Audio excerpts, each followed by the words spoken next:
Are you able to get them all in the room, Elaine? Yes. Are you okay?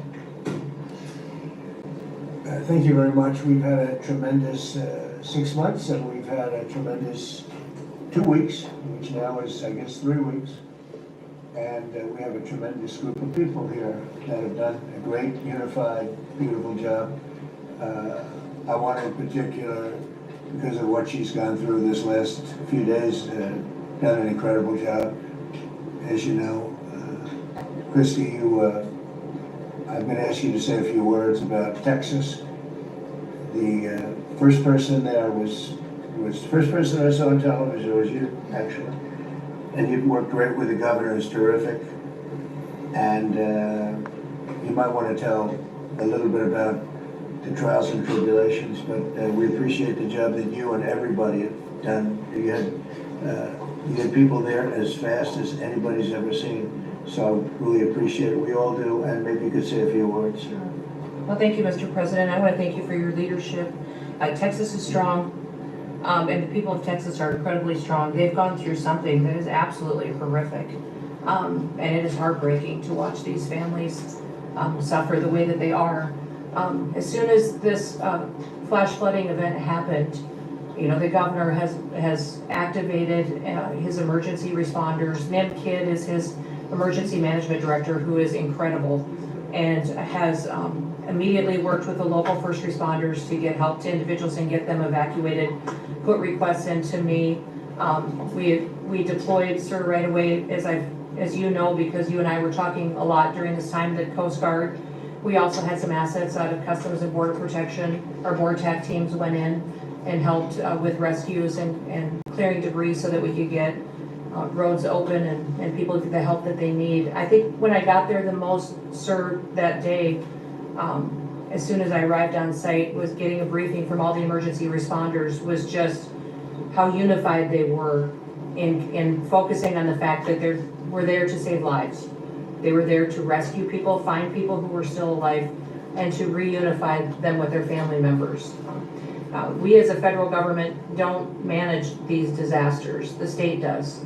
We come in and support them, and that's exactly what we did here in this situation. FEMA went to an enhanced level immediately, but as soon as you signed the major disaster declaration, we were able to get them resources and dollars right away, just like you envisioned, through state block grants to help them with cleanup. And we're still there in presence, and FEMA's been deployed, and we're cutting through the paperwork of the old FEMA, streamlining it much like your vision of how FEMA should operate, and it's been a much better response to help these families get through this terrible situation. We still are looking for people. We're still looking for a lot of little girls and other family members that were camping along that river, and they will continue until they find every single person, and we will continue to help them and assist in that. I was surprised when I got there at the camp that day, right after this happened, the parents that were there, the parents that were looking for their children and picking up their daughter's stuffed animals out of the mud and finding their daughter's shoe that might be laying in the cabin, and just hugging and comforting people matters a lot. I'm extremely grateful for God's hand in that whole situation, because hundreds and hundreds and hundreds of people were saved. And this is a time for all of us in this country to remember that we were created to serve each other. God created us to take care of each other. And that when we do that, we are happier, we are more fulfilled, and we can walk alongside people on their worst day and help them get through it and come out the other side, knowing that we can continue to live a life that God has purposed for us. So they're grateful for you. Several times the day after the flooding, you and Melania were on the phone with me, and I want to thank you for that. That meant the world. I was able to tell many of those folks that I had been visiting with you, and that you had said, whatever they need, Christy, let's deploy it and get it down there and be helpful. And on Sunday, when the families were waiting at a church to identify their children's bodies, Franklin Graham and I called in and prayed with the families and read some scripture with them, and he was incredible in making himself available to that as well. But we'll be back down there in a couple of days and continue to do all we can. But this is an unprecedented event. It really is. There's been tragedies like this around the country, but everyone is unique in different situations. And the response the federal government had supporting the state through this, I'm proud of the people that stepped up and immediately came. The Coast Guard, when they came in, they had a difficult time even getting the aircraft in and landed. They had to try several times in the weather to get it in and deploy. And I think we've heard about, our one Coast Guard member that was responsible for saving over 165 people, but that entire crew did incredible work. And all the first responders there did incredible work. And I know people are getting tired now, but they're getting reinforcements and volunteers are showing up. And I just want to commend the governor and his team for being the leaders. And they're so thankful that you're letting them make the decisions and manage the response like it should be. And then us supporting them with the resources of the federal government. We've already deployed dollars to the state, much like the block grants that you've talked about. Right. So very grateful for that, sir. There's never been a wave like this outside of the breaking of a dam. Because this was almost a wave that ended up being 30 feet high, more actually. Now with the dam you can understand it, but this approached almost with that speed. When you see a dam break, it's not a pretty sight. It wipes out everything, and this is the kind of thing that built up so fast. And it's happened 2 or 3 times before over the years, but not to this extent. But tell them when you met the father who was picking up the daughter's clothing. I had walked through the cabin where all the little girls died, and I had kind of fallen apart in there, but I walked out of the cabin and a gentleman was standing there and he said, that man over there needs a hug. And so I walked over to him and I hugged him and I said, do you work here? And he said, no, my little girl was in that cabin. And he said, and I just found her best friend about an hour and a half ago. She had passed away. And he just fell apart. And so then we just hugged and talked for probably an hour about that. But then there was the grandpa was there looking for his granddaughter as well. There was a dad there of one of the counselors. The counselor was alive, but she was dealing with the fact that she had hung on to some of these girls and was trying to keep them out of the floodwaters and had gotten hit by something and had lost 2 of the girls and wasn't able to hang on to them and was going to live the rest of her life thinking about that moment when she wasn't able to hang on to these girls. But these parents were picking up their kids' belongings out of the mud and throughout the camp and putting them in bags. And then one of the dads said, I knew 50 of these girls here. So I knew that was her dress. And Pray for American dress. people. So he was picking it up and putting it in a bag to return to her parents. And so it was and then the director was there comforting everybody who had lost his father the night before too, and he was still there trying to facilitate all of these parents grieving their children and find them. So the strength of people is incredible. One of the things that I asked there today that day was that they all have escorts or counselors when parents come in. So from that point, that when they came into the camp, that they have somebody with them when they're going and looking for their children's belongings or looking for their children. And so very emotional, but also just so tragic. The relationship with Texas and the governor has been obviously very good for years with me, but the relationship with Texas and their first responders and us with our first responders and lots of other people, and we brought in a lot of helicopters from all over. And we had a lot of helicopters. It was actually dangerous, a lot of helicopters up there, but they were real pros and they were responsible for pulling out a lot of people. And we got them there fast. Texas had some good ones too, but the response has been incredible, and the fact that we got along so well, I don't know, I don't even think that's a political thing, but we got along so well, and it was so unified. I think a lot of lives have been saved. That could have been as bad as it was, and you could have lost double or triple. This thing was just really horrible. Well, congratulations on a great job, and I appreciate it. I know you're going down. I'll be going down on Friday with First Lady we'll be taking a trip, and we don't want to get in anyone's way because that's what happens. The president goes and everyone's around focused on. I don't want anyone to focus on us, but it's possible they could have somebody safe still. There's a lot of areas. It's a big area, and probably unlikely at this point, but there could be. They're thinking there could be the possibility, but what a tragic situation. A good job, and we'll see you on Friday, and we'll finish out the day here. I think you've been reading a lot about, it's a terrible topic when you talk about financial after this, but we have a big country and we've been doing very well. The tariffs, as you know, are starting to come in at record levels. Tremendous amounts of money are coming in to our country. We never did that before. We're not used to it. We only have tariffs going out. We only adhere to the rules of other nations who charge us tremendous tariffs because we were led by stupid people or people without any business sense. And I'd like to ask Scott, you could maybe talk a little bit about how well we're doing with regard to the money coming in. And the big money will start coming in on August 1st. I think it was made clear today by the letters that were sent out yesterday and today. Go ahead, please. Yes, sir. We will have taken in about $100 billion in tariff income thus far this year, and that's with the tariffs, the major tariffs not having started till the second quarter.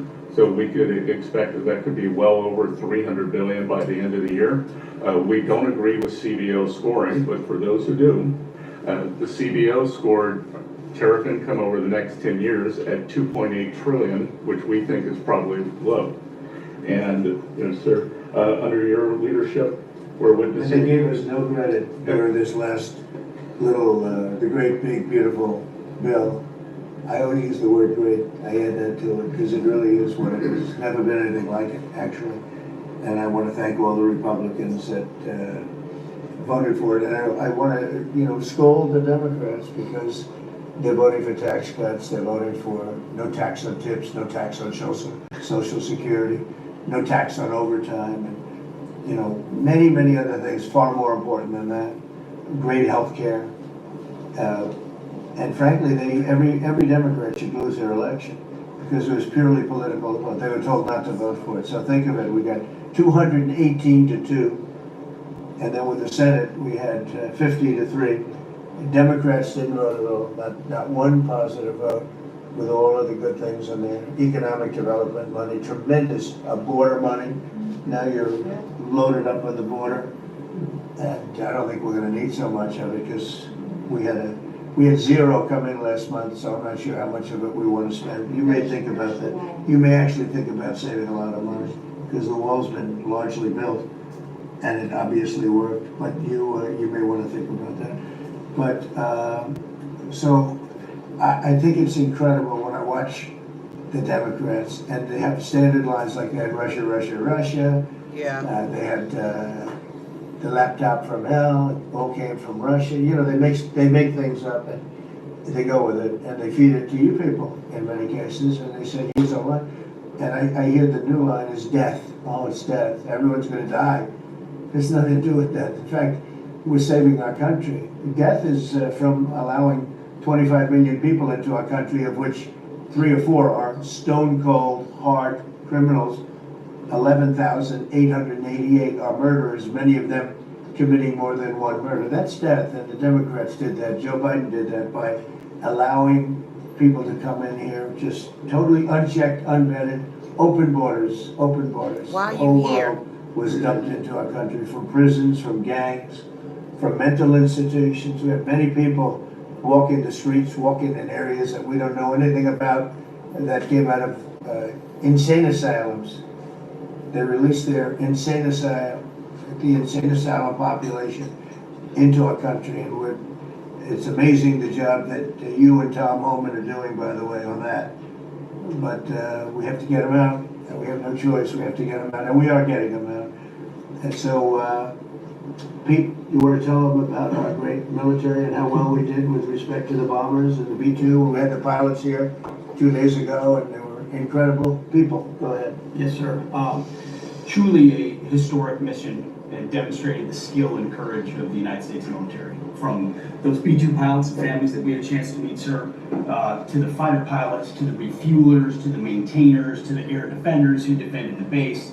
What was demonstrated on the world stage was American military might and capability. And it wasn't just Fordo and Esfahan and Natanz that took notice in Iran. It was the rest of the world. That we have a decisive commander-in-chief willing to use these capabilities, which are the best in the world. As the president pointed out, no one else could have done what America did there on that night. And everyone took notice of that. With the One Big Beautiful Bill, sir, we've got $150 billion additional to invest in Golden Dome and all the other weapons systems, the stockpiles and shipbuilding priorities of yours.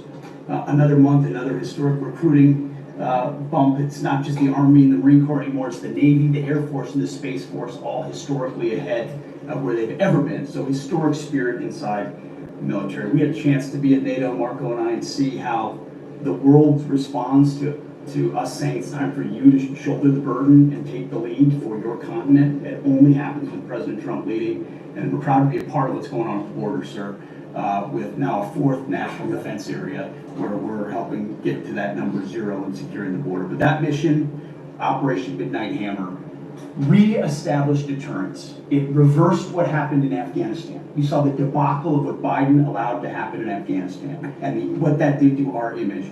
President Trump said, with Operation Midnight Hammer, we're reestablishing American leadership in deterrence, and we're proud to be a part of it, sir. And our so-called enemies were watching. They watched every minute of it. They watched, there was very few people that weren't watching, actually, but they watched every minute. It was a perfect military performance, the likes of which we haven't seen in a long time. I mean, if you compare that to the same country, the hostages from years ago, Jimmy Carter, was unfortunate for Jimmy Carter. He was a nice man, but with the helicopters going down, the sandstorms, the prisoners that get captured, then the election and the prisoners and Reagan and all the problems. It was nothing but problems. And that was a failure. And ours was not only the pilots, I mean, those machines flew for 37 straight hours. They didn't stop. They went skedaddle. You know the word skedaddle? It means skedaddle. They dropped the bombs and somebody said, skedaddle. Let's get the hell out of here. And every bomb hit its mark and hit it incredibly. And as you know, the Atomic Energy Commission said it's gone. That place is gone. We had a lot of fake reporting, mostly from CNN, where a scammer a writer for CNN, who should be fired, by the way, she was involved with the 51 fake intelligence agents, if you remember that. She did that story, created a story out of it. She created a story out of the laptop from hell, saying it came from Russia, but it actually came from Hunter Biden's bedroom or worse. Just a scammer. And she's still at CNN, which is pretty amazing. But we'll ask you a question about her. But they came up with this concept that maybe the attack wasn't that good. Maybe, and I saw it happen right after the attack. I saw this person on CNN. I like to watch the enemy. We learn from the enemy. And I watch, because you have to know where they're coming from. And I watched her say, Anderson, you know, I'm hearing stories that maybe they didn't hit their target. Maybe it wasn't that good a hit. And, you know, hearing stories. The next day it was a little more, and the next day a little more. After 3-4 days, she was saying, you know, I don't know. I don't think it was that. Except by that time, everybody knew it was hit perfectly. The evidence is in the planes. The pilots are the best evidence. But they actually came out of their plane, because they were here the other day, and they said, it was so sad. We did such a good job. We flew into very dangerous airspace. I'll never forget, we were in the Situation Room, and they said they have entered Iranian airspace, and everyone took a deep breath, because they had more missiles pointed at them, but the equipment is so good, it's stealth, way up in the air, and it was stealth, and they went right through that, and they sort of, by the time they found out they were there, they were already gone. That was the word skedaddle, get the hell out of here. But they were right in the most dangerous airspace in the world, and they took those big, beautiful, very fast, they're unbelievable planes. I mean, they become really beautiful works of art. You know, I always thought they sort of were cool, but now they look better than just cool, don't they, huh? But they dropped the loads, and literally they would hit if you look at this table from here to there, they had a half a refrigerator door is the way to best explain it. Take a refrigerator door, average size, cut it in half. That was their target. They hit every single one. Then we had 30 missiles, Tomahawk shot from submarines 300 miles away. Every one of them hit their target. It was a perfect mission. Then they came back, almost 37 hours. Every plane worked perfectly. The mechanics were here too. I said, you gotta get the mechanics here. We didn't have any problems. If you remember, they had a lot of problems with the helicopters, but they did fly through a dust storm, which they shouldn't have done. Sometimes you say, let's go back and try it on a nicer day. Dust and sand don't work well with helicopters if you know much about helicopters, but that was a horrible embarrassment to us. Then we had Afghanistan, which I think was the most embarrassing moment in the history of our country, and we would have gotten out. I was the one that got them down. I would have kept Bagram, the big air base, which right now is controlled by China, one among the most powerful runways in the world, thick with concrete and steel. Anything could land, and right now they were 1 hour away from where China makes its nuclear weapons. I was keeping it. Outside of that, we were leaving, and I would have been out faster than them, but we would have gotten out with strength and dignity. Instead, that was the most botched up mess I've ever seen. They left all that equipment behind, and every year they have a parade running down some third-rate street with the equipment. It's supposed to be Fifth Avenue. It doesn't work. But with all that equipment that they left, they should have taken every ounce of it. I was taking every, I said every screw, every bolt, every nail you take out of there. And Millie said, I remember one time, sir, we're better off leaving the equipment. Why?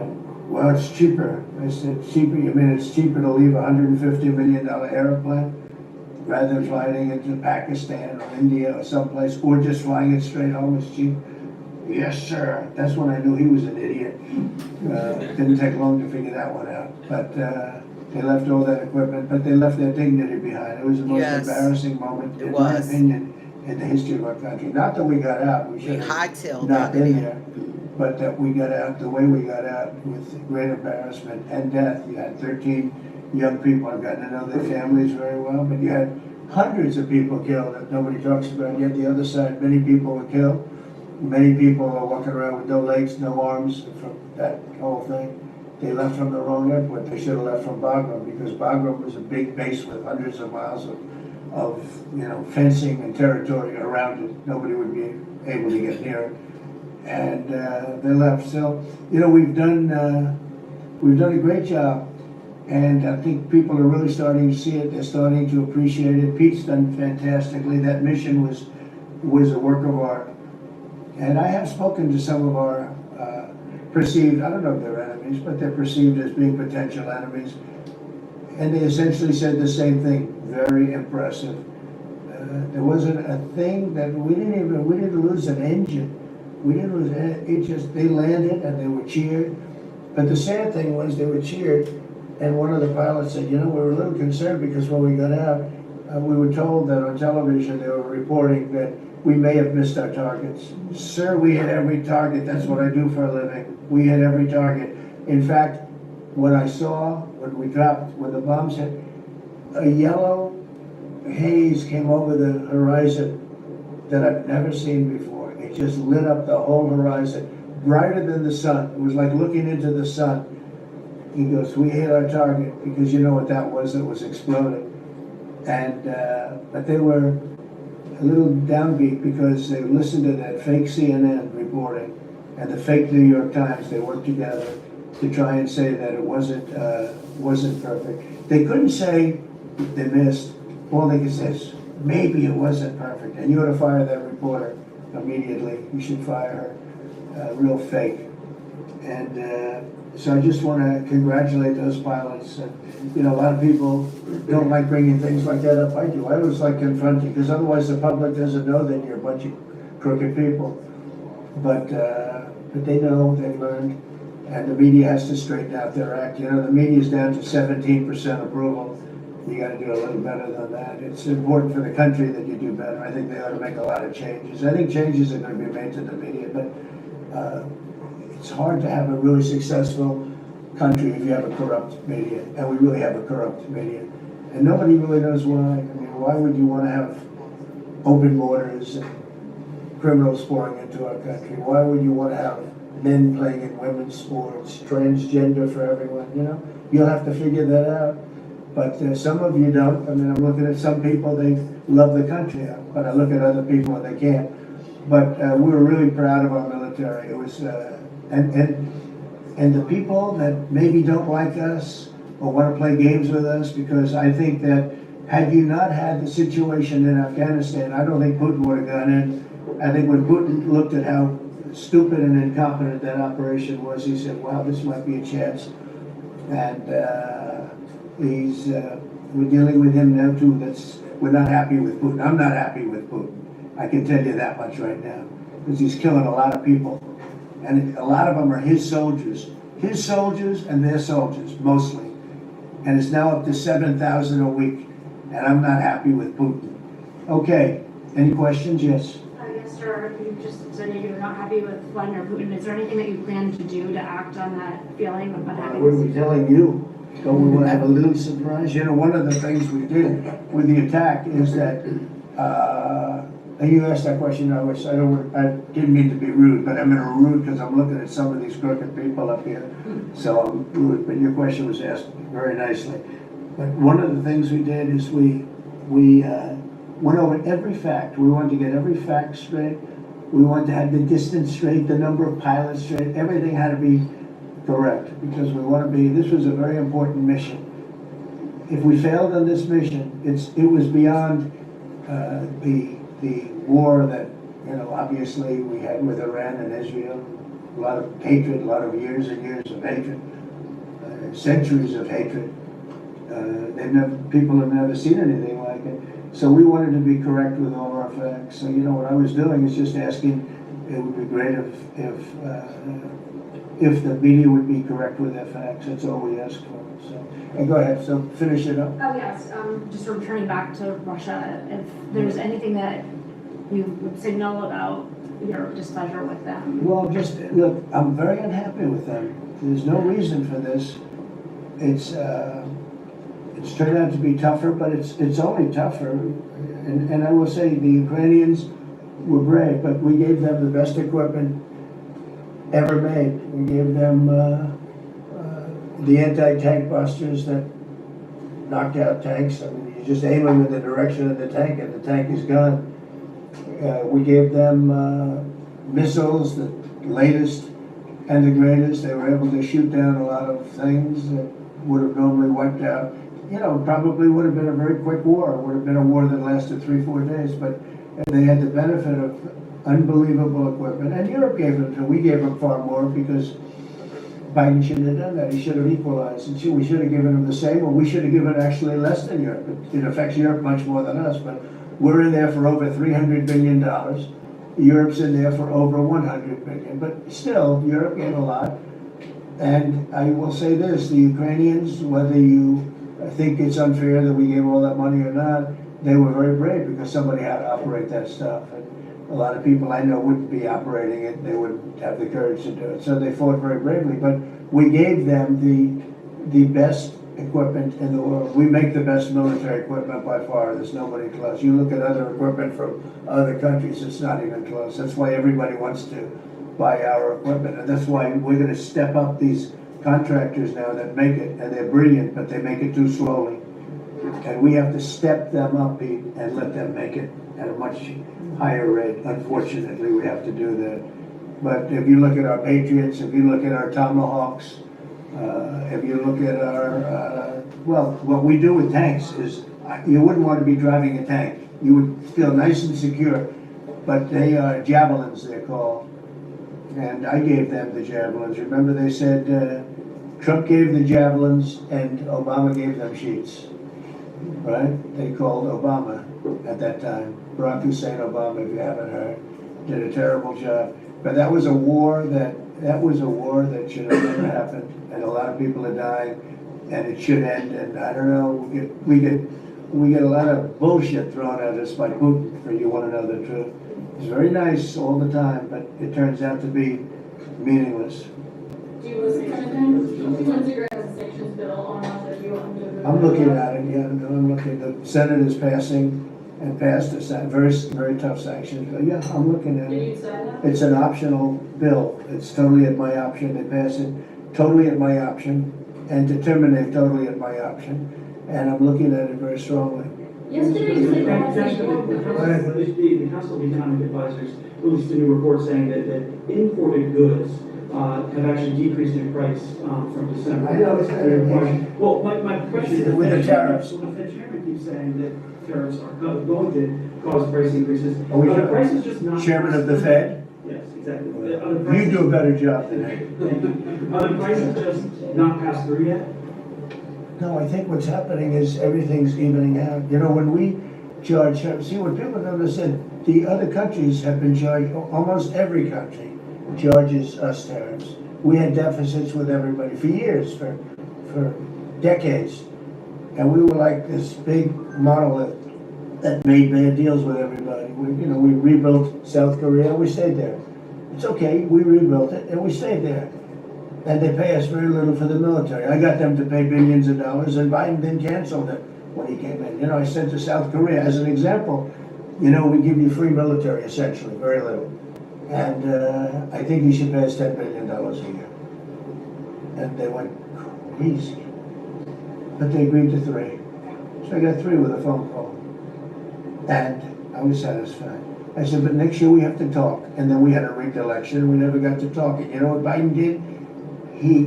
They probably went to him and they said, listen, Trump treated us terribly and we shouldn't be paying anything, and he cut it down to nothing. So that's what happens. It's ridiculous. That's the other thing. We're talking to countries about contributing to the military, not only just paying more in NATO, but contributing. We have 45,000 soldiers in South Korea. We have 45,000 soldiers in Germany, 52,000 actually.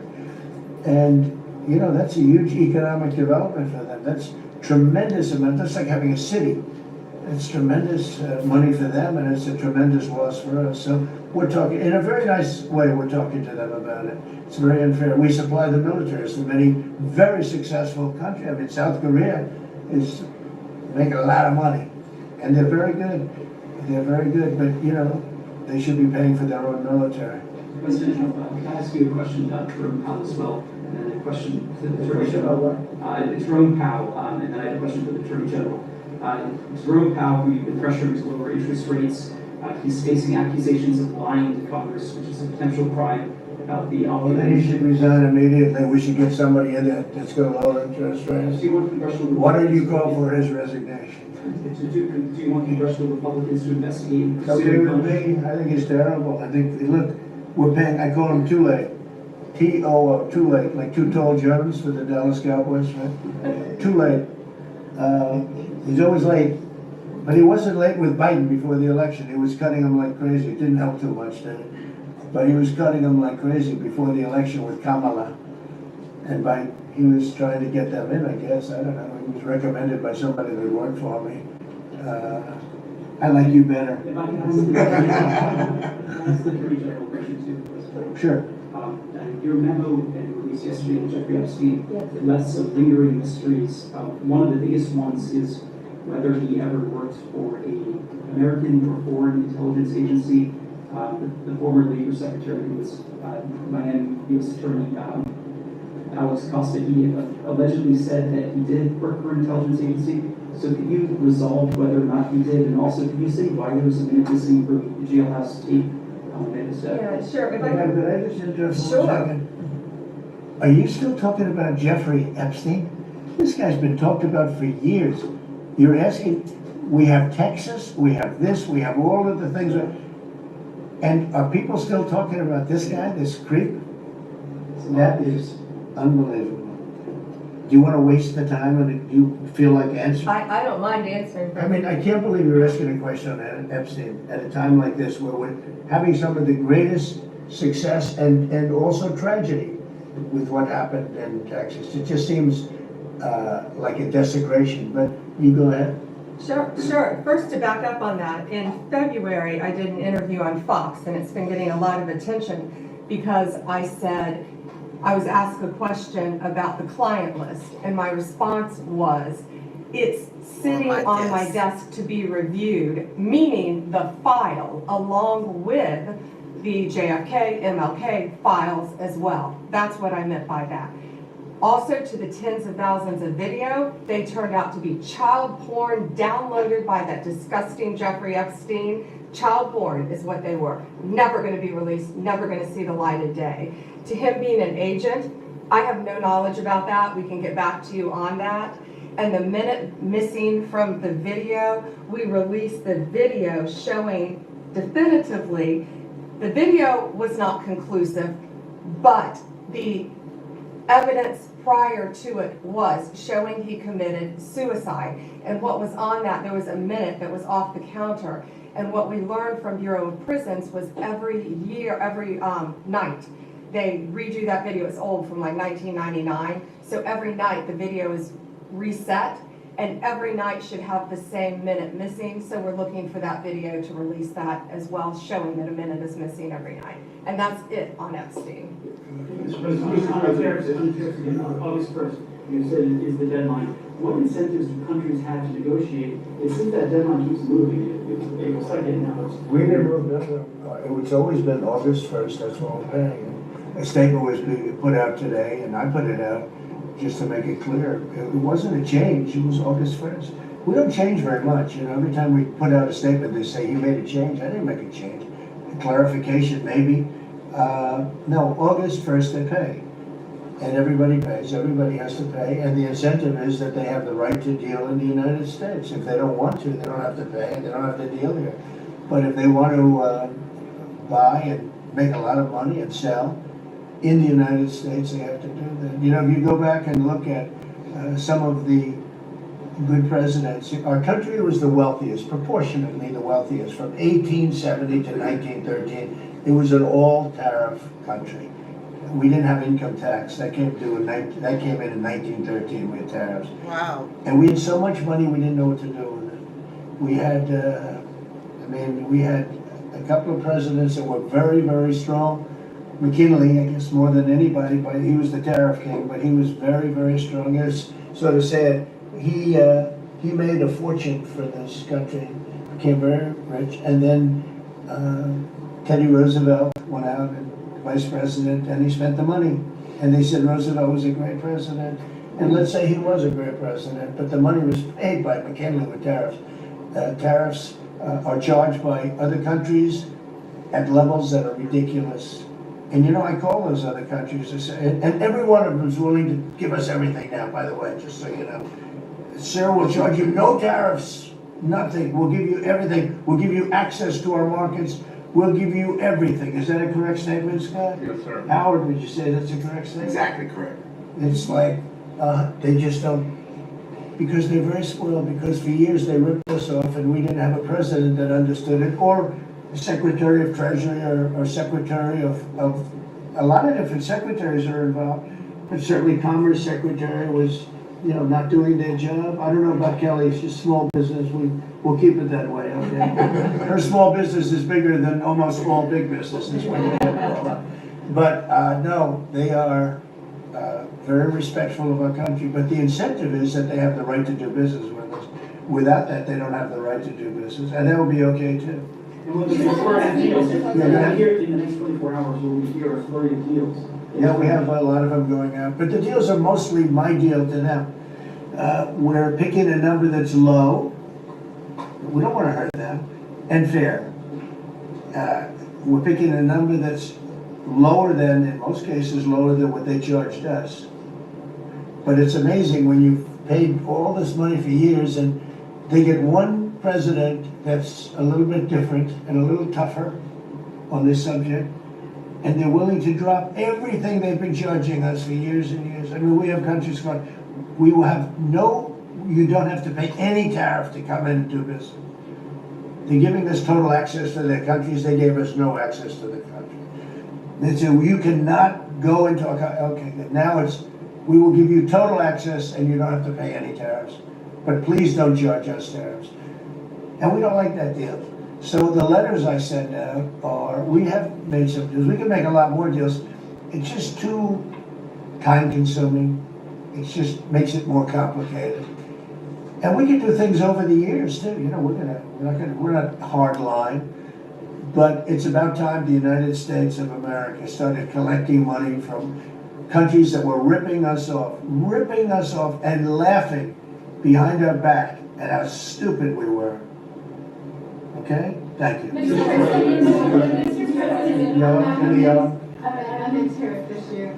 So you've talked about India coming, but then a couple days ago, you issued a new tariff threat to members of the BRICS countries for if they align with anti-American policies. 10% charge. That would be India, Brazil. That's right, they have to pay 10% if they're in BRICS. Because BRICS was set up to hurt us.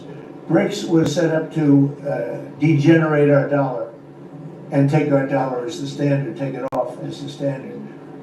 And that's okay if they want to play that game, but I can play that game too. So anybody that's in BRICS is getting a 10% charge. Is that immediate, sir? Or is Yeah, that pretty soon. if they engage in some behavior? Well, if they're a member of BRICS, they're gonna have to pay 10% tariff, just for that one thing, and they won't be a member long. I thought BRICS was, I said this about a year ago, and it largely broke up. But, there are a couple that hang around, but I thought it largely broke up. BRICS is not, in my opinion, not a serious threat. But what they're trying to do is destroy the dollar so that another country can take over and be the standard. And we're not gonna lose the standard at any time. If you have a smart president, you will never lose the standard. If you have a stupid president like the last one, you would lose the standard. You wouldn't have the dollar as you. And if we lost the world standard dollar, that would be like losing a war, a major world war. We would not be the same country any longer. We're not gonna let that happen. The dollar, you ever hear the expression, dollar is king? The dollar is king. We're gonna keep it that way, okay? And I'm just saying, if people wanna challenge it, they can, but they're gonna have to pay a big price. And I don't think any of them are willing to pay that price. Thank you, Mr. President. Are you optimistic about reaching the tariff deal with the European Union? Well, the European Union has been speaking to us, Ursula and the whole group, and they've been very nice. They treated us very badly until recently. Now they're treating us very nicely. It's like a different world, actually. They've treated us very badly. They were among the toughest to deal with. Actually, in many respects, they were much worse than China. Look at what they do to our companies. They sue Apple, they sue Google. 17 billion they got from Apple on a lawsuit that they didn't have a case. They have, judges that are European Union judges. And they take so much money away from our country in terms of that, in terms of other things that they do. They're very tough. But now they're being very nice to us, and we'll see what happens. We're probably 2 days off from sending them a letter. We are talking to them. I just want you to know, a letter means a deal. A lot of people said, we got 200 countries. We can't meet with 200 countries. We have a few trusted people that know what they're doing, that are doing a good job, but you can't do it. You have to do it in a more general way, but it's a very good way. It's a better way. It's a more powerful way. And we sent them a letter. You read the letter. I think it was well crafted. And mostly it's just a little number in there. You'll pay 25%, 35%. We have some at 60, 70. Those are ones with massive, where we have massive trade deficits because they've treated us very badly. But I would say in every case, I'm treating them better than they treated us over the years. Don't you agree with that? I could have done much. I could have been much harsher. I don't want to do that. We want to have relationships, but in every case, they treated us far worse than I'm treating them. I'm treating them very good. I could go higher with the tariffs, but I don't want to hurt them. That's why when you just read, you come up with the number. It's so incredible that prices are actually going down. Just so you know, when I got in, everyone said, eggs are going through the roof. I was in for about 4 days and they started screaming at me about eggs. They said, that's Biden's problem. I didn't know about eggs. But eggs went up about 5 times. You did a fantastic job. And we ended up shortly getting, in fact, for Easter, they said, go out and buy plastic eggs. You can't use real eggs. Well, we bought 200,000 eggs for the White House, for the Easter egg hunt that we have at the White House, and there were eggs. We had the price down, and now the price is lower than it was before. We did a good job with eggs, but we did a good job with groceries. Our prices are down in this country. A big part of it's oil. The oil, you had a couple of places last week, you had $1.99 for oil, for gasoline. nobody thought they'd see that. I want to get it lower if I can, but we've done a good job. You've done a very good job. Do you want to say a couple of words about that, you and Chris, about what's happening with energy? Well, absolutely, but I would say on the pricing side, President Trump, the fact that you've endorsed and supported a policy of energy dominance, that sends a signal to the market that we're going to have more supply. You talked during the campaign about inflation being a country buster. You've broken the back of inflation in 6 months, among all the other things you've accomplished. We have no inflation. And we've got, and then heading into the 4th of July, these were the lowest gas prices at the pump in 4 years. And again, for Americans, this is like hundreds of billions of dollars that stay in their pockets because we lowered the price of gas at the pump. And when we lower the price of energy, it lowers the price of food, it lowers the price of the clothes you wear. It's the biggest thing. It's the biggest thing. It's like a big tax cut. When you get energy down, every 50 cents is like a massive tax cut, and we've gotten it down much below that. You know, we had great energy, great low prices, everything else. When the election turned over, I'm trying to be nice about it.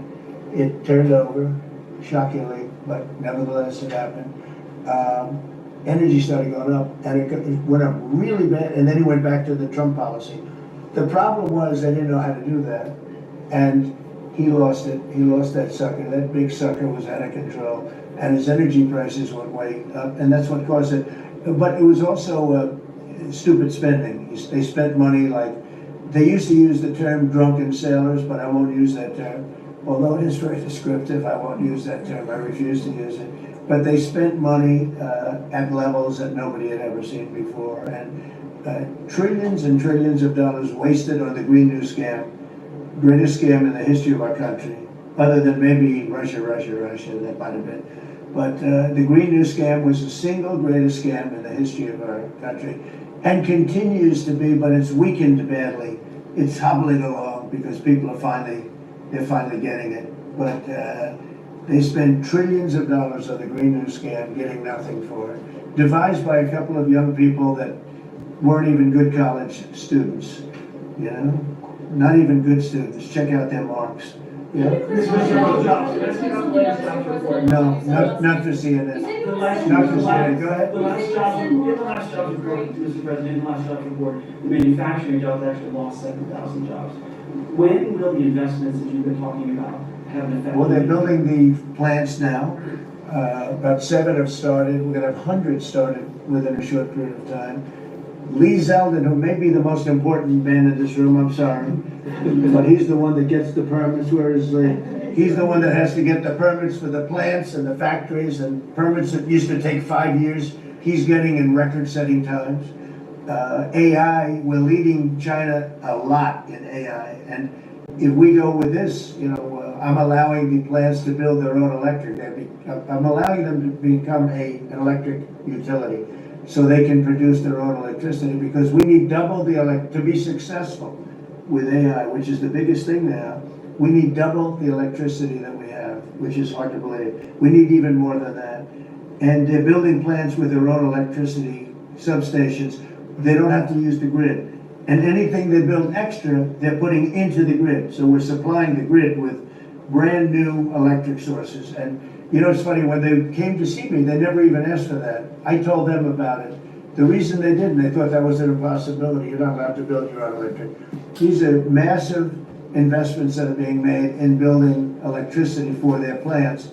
And they're going to have, I think, Doug, a lot of electricity left over. And that electricity is going to be passed into the grid and give us no more, you know, like you look at California. They have blackouts and brownouts every week. They're totally out of control. They have a really incompetent governor. Where's Chris? Is he here? Do you want to speak to the subject? Yeah, I think a huge thing in the One Big Beautiful Bill, Mr. President, because of your leadership, is the ending of these subsidies, as you call them, the Green New Scam. That saves our country $500 billion over the next 10 years. But American taxpayers were paying twice. They were paying that money, $500 billion in the subsidies, and they were paying more expensive electricity price. If you subsidize something, you should at least lower the cost of it. But in this case, we were subsidizing something and paying more for it. So the One Big Beautiful Bill had two huge things: ending wasteful spending Wind, solar, and batteries combined are 3% of US total primary energy. 3% for $1 trillion, another $500 billion coming. It's just not a good investment, hurting our businesses, hurting our consumers. And the One Big Beautiful Bill also unshackled oil, gas, and coal development in the United States, onshore and offshore. Secretary Burgum has been working tirelessly on how, by getting the government out of the way, private businesses will develop more resources in the United States, lowering costs for American consumers and making much better leverage for the United States to help our allies abroad and reduce the power of our adversaries abroad. So just a huge win on the energy front all around, and I thank you for your leadership. We're setting records now on energy, and there'll be nothing compared to what they'll be in about a year from now. But we're setting records, and wind is a very expensive form of energy. It's very bad for your beautiful surroundings, the plains and the valleys, and the birds are dying all over the place. You know, the whole thing is a disaster.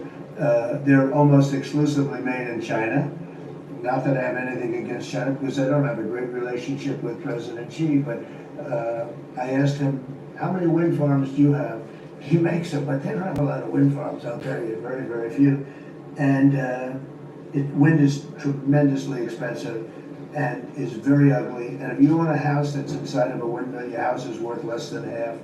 And you hear noises. And interestingly, in New England, you probably read where for 50 years they had 2 whales washed up. 50 years. And last summer, they had 14 washed up. Now, I'm not saying that's the wind farm that was built, but maybe it is, right? Probably is. It's tremendously expensive, and it can only be done with subsidy. And I know a man that's in that business, and one of the biggest in the world actually runs a company that builds these stupid windmills. And he said, I hate the business because it's the only energy where you need subsidy. He said, energy shouldn't need subsidy, you should make money with energy. So when the other one is the solar, those big solar fields, they're taking our farmland, our farmers are like mortified by it, they hate it.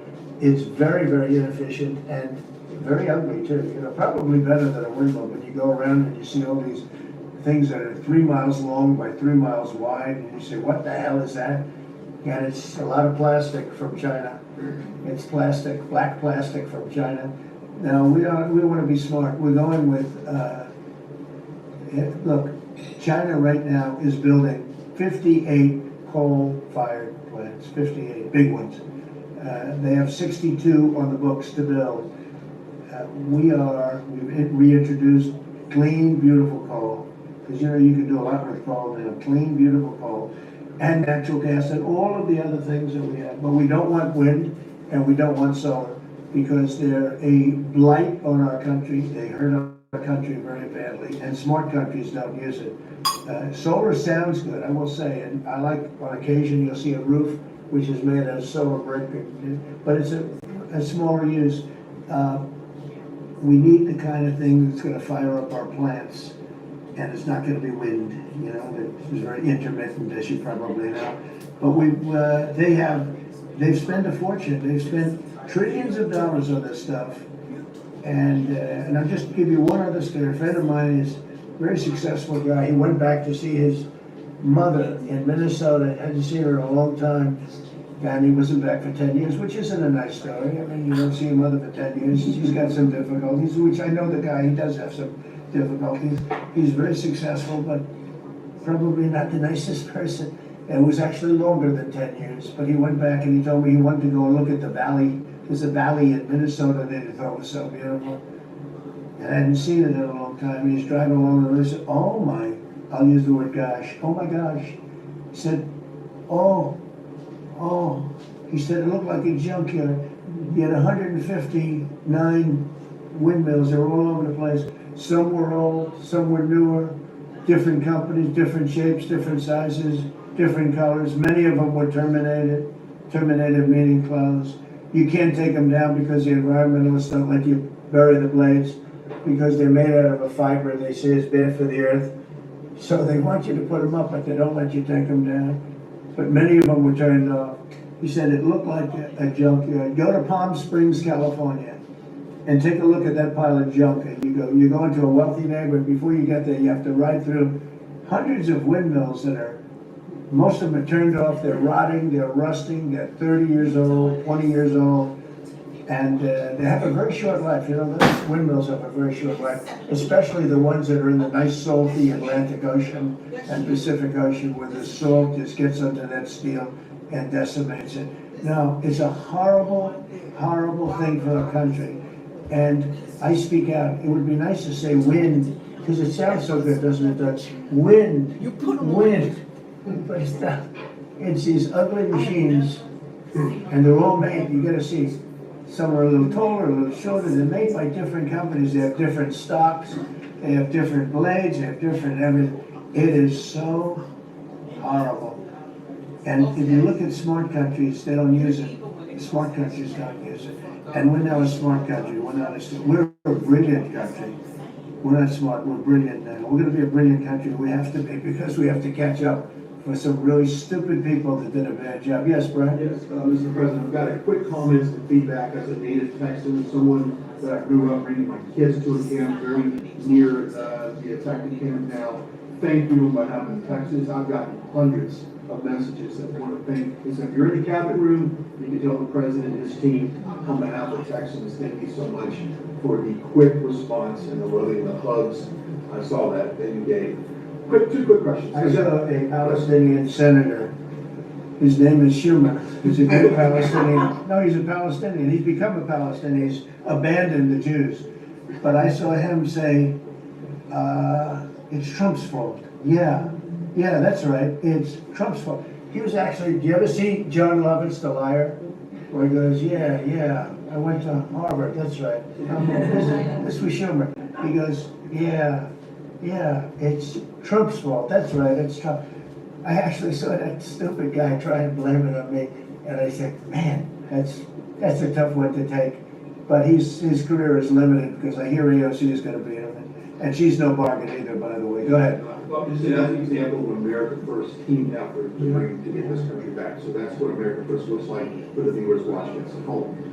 Two questions. Looks like we have a rogue judge, an Obama-backed rogue judge that is attempting to block the funding to Planned Parenthood, which the big, beautiful bill cuts off the funding to Planned Parenthood. Any plans to challenge that? Okay. Absolutely. Yes, we're on it. We're on it. And I texted, I believe, I talked to yesterday Secretary Lutnick and Secretary Besson. I reached out to you to let you know that we were on it in the big, beautiful bill. And then I let her handle that question. You know? I said, go ahead, handle that. My second question was Secretary Rollins. You did an amazing press conference today in front of the Department of Agriculture. You talked about the Farm Act and the need to get China out of our country, owning farmland. For the viewers at home that might have missed that, can you recap what that means to national security to make sure we can grow our own food? Well, thank you, Brian. Sir, if you don't mind. Yes, this morning Secretary Hegseth, Secretary Nome, and Attorney General Bondi and I had a press conference at the USDA. I just happened to have a chart in case it came up, but obviously the Chinese owning of farmland in our country is a massive national security issue. And for the media, you can see the yellow is where all of the farms have been purchased over the last number of years, and the red is around all of the military bases where that farmland has been purchased.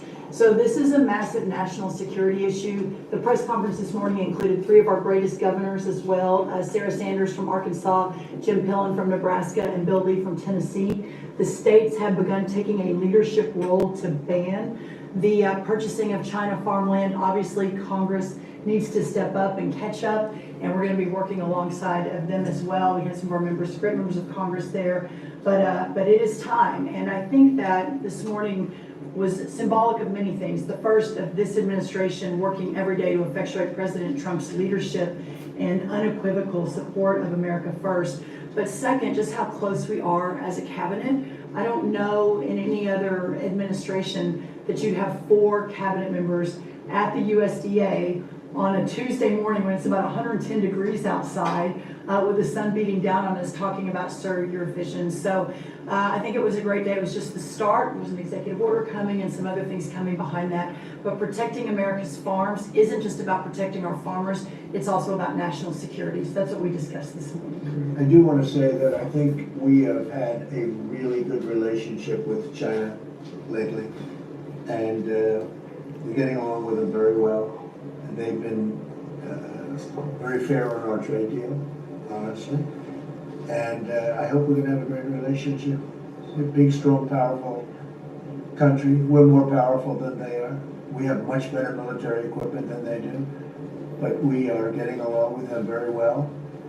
I'm getting along with President Xi very well. We speak often. And with all of that being said, and I understand what you're saying, but I think we're getting along with China very well. Mr. President, more weapons to Ukraine, as you said last night. Last week, the Pentagon paused some shipments of weapons to Ukraine. Did you approve of that pause? We want to put defensive weapons because Putin is not treating human beings right. He's killing too many people. So we're sending some defensive weapons to Ukraine, and I've approved that. So who ordered the pause last week? I don't know. Why don't you tell me? I think that's a question. Go ahead. Yeah. On immigration, the Secretary of Agriculture did say this morning that undocumented workers would not be covered by any amnesty of who are working on farms. You had said maybe that the ICE folks won't go after those folks on farms. So which is What we're doing is we're getting rid of criminals, but we are doing a work program. Do you want to explain that, please? Yeah, this morning we talked about, of course this was a top of mind question, this morning we talked about protecting the farmers and the farmland, but obviously this president's vision of no amnesty, mass deportation continues, but in a strategic way, and then ensuring that our farmers have the labor that they need. Secretary Chavez DeRimmer has been a leader on this. Obviously this comes out of the Labor Department, but moving toward automation, ensuring that our farmers have that workforce, and moving toward an American workforce. So all of the We've got to above. give the farmers the people they need, but we're not talking amnesty. Laura, do you want to say something? Yeah, thank you, Mr. President. On this, thank you, Secretary Rollins, how important this is never to displace the American worker. What the Department of Labor is doing is focusing on what the law entails now, being more modernized, more streamlining, to work through the H programs. We're going to have a concierge approach to that, where we have developed a new office to answer the need of our farmers and ranchers and producers, and not to displace the American worker and fall within the law now. And that does not include the amnesty program at all. And we've seen that working, and we'll continue to have that roll out. On the other topics that we've somewhat talked about, the jobs numbers, Mr. President, 4 months in a row, we've seen those jobs numbers increase. That's an exciting time for our manufacturers. That was asked earlier. We know it's going to take some time, but through that deregulation process that we and I are working on as well, the Department of Labor has rolled out 63 new deregulations that we're going to be moving through. In the first Trump administration, it was successful with over 30. We've just rolled out 63 new ones in order to double down on those manufacturing companies to let them know that we have signaled through this process that we will assist them in getting the workforce that they need. It's an exciting time. That one big beautiful bill, that was the signal to my former colleagues in Congress to get this done. It's been an important time. I spent time on the ground visiting 7 states in 9 days prior to that bill being passed, because it was the most pro-worker piece of legislation that we will ever see really in this country right now. No tax on tips, no tax on overtime, no tax on Social Security. That matters to the American worker, because we don't want to take their money and give it back. We want them to keep more of their hard-earned dollars in their pockets currently, and that's what they're excited about. And as I move forward with this tariff talks, I heard a company, orthopedic company in Indiana, say to me, for the first time since you have taken office, Mr. President, their increase in their bottom line by 8% since these tariff talks have happened. Not one company has said the president is not doing a good job. These tariff talks are working. They're feeling it on the ground. The media has told a false story, because what's happening on the ground is positive, and that's what we're seeing in these job numbers. So I really, through the Department of Labor, to come in behind all the secretaries and build this workforce is going to be key to the American worker. So thank you for what everybody did this last week. The one big beautiful bill is a doubling down of this, and we're going to see these workers start to grow. And that apprenticeship program is gonna be working. That's We'll right. have that It's gonna be- million apprentices across the country. We, as you know, we're building plants all over the country now, which you weren't building any plants 4 years ago. You weren't building anything. But those plants, when they open up, it's gonna be, you'll see numbers like you haven't seen ever. I don't think in history you'll never see numbers like what we're going to see in the very near future. Many of them are building the plants. Some are just starting right now. You know, it's a brand new administration. But, and they wouldn't be here except for two things. November 5th, the election, and the tariffs. And frankly, I guess the election was more important because of the tariffs. I mean, another person wouldn't have done this. But they're coming in because of the tariffs. They have to, they're not gonna pay 25, 30, 40, 50%, 70 and 100%. And we'll be announcing something very soon on pharmaceuticals. We're gonna give people about a year and a half to come in, and after that, they're gonna be tariffed if they have to bring the pharmaceuticals into the country, the drugs and other things into the country. They're gonna be tariffed at a very, very high rate, like 200%. We'll give them a certain period of time to get their act together. But they were all here, now they all left, they went to other places, because we allowed, people that sat in this room allowed it to happen. And I don't allow it to happen, the people in this room don't allow it to happen. So we're gonna be announcing pharmaceuticals, chips, and various couple of other things, big ones. We did steel, as you know, they're 50%. We did aluminum, 50%. Lumber just came out. Much of that's copper. And we did cars. And now, today we're doing copper. I believe the tariff on copper, we're gonna make it 50%. 50%. Any breakthroughs So I'm on glad he copper? didn't caution us. Any I sort of thought, what would that be? That was a quick one. I didn't have much time, but he agreed with me. That's why he's ours. Any breakthroughs on Gaza with the Prime Minister and there's reports that you're meeting with Netanyahu again tonight? Yeah, I am. He's gonna come over again tonight. We're talking about Gaza, or mostly Gaza right now. It's, he's been very unfairly treated. I think what they've done to him in Israel is very unfair, having to do with this trial. He's a wartime prime minister, had an unbelievable outcome. And I think he's been treated very unfairly, but he's coming over later. We're gonna be talking about, I would say, almost exclusively Gaza. We gotta get that solved. Gaza is it's a tragedy. It's a tragedy. And he wants to get it solved, and I want to get it solved. And I think the other side wants to get it solved. Steve, could you talk on that, please? We're in proximity talks now. And we had 4 issues, and now we're down to 1 after 2 days of proximity talks. So we are hopeful that by the end of this week, we will have an agreement that will bring us into a 60-day ceasefire. 10 live hostages will be released. 9 deceased will be released. We're meeting at the President's direction with all the hostage families to let them know. And we think that this will lead to a lasting peace in Gaza. And you're doing a good job. It's a tough one. It's a tough one. A lot of hate. It's called long-term hate. But we think we're going to have it solved pretty soon. Hopefully with a real solution. A solution that's going to be holding up.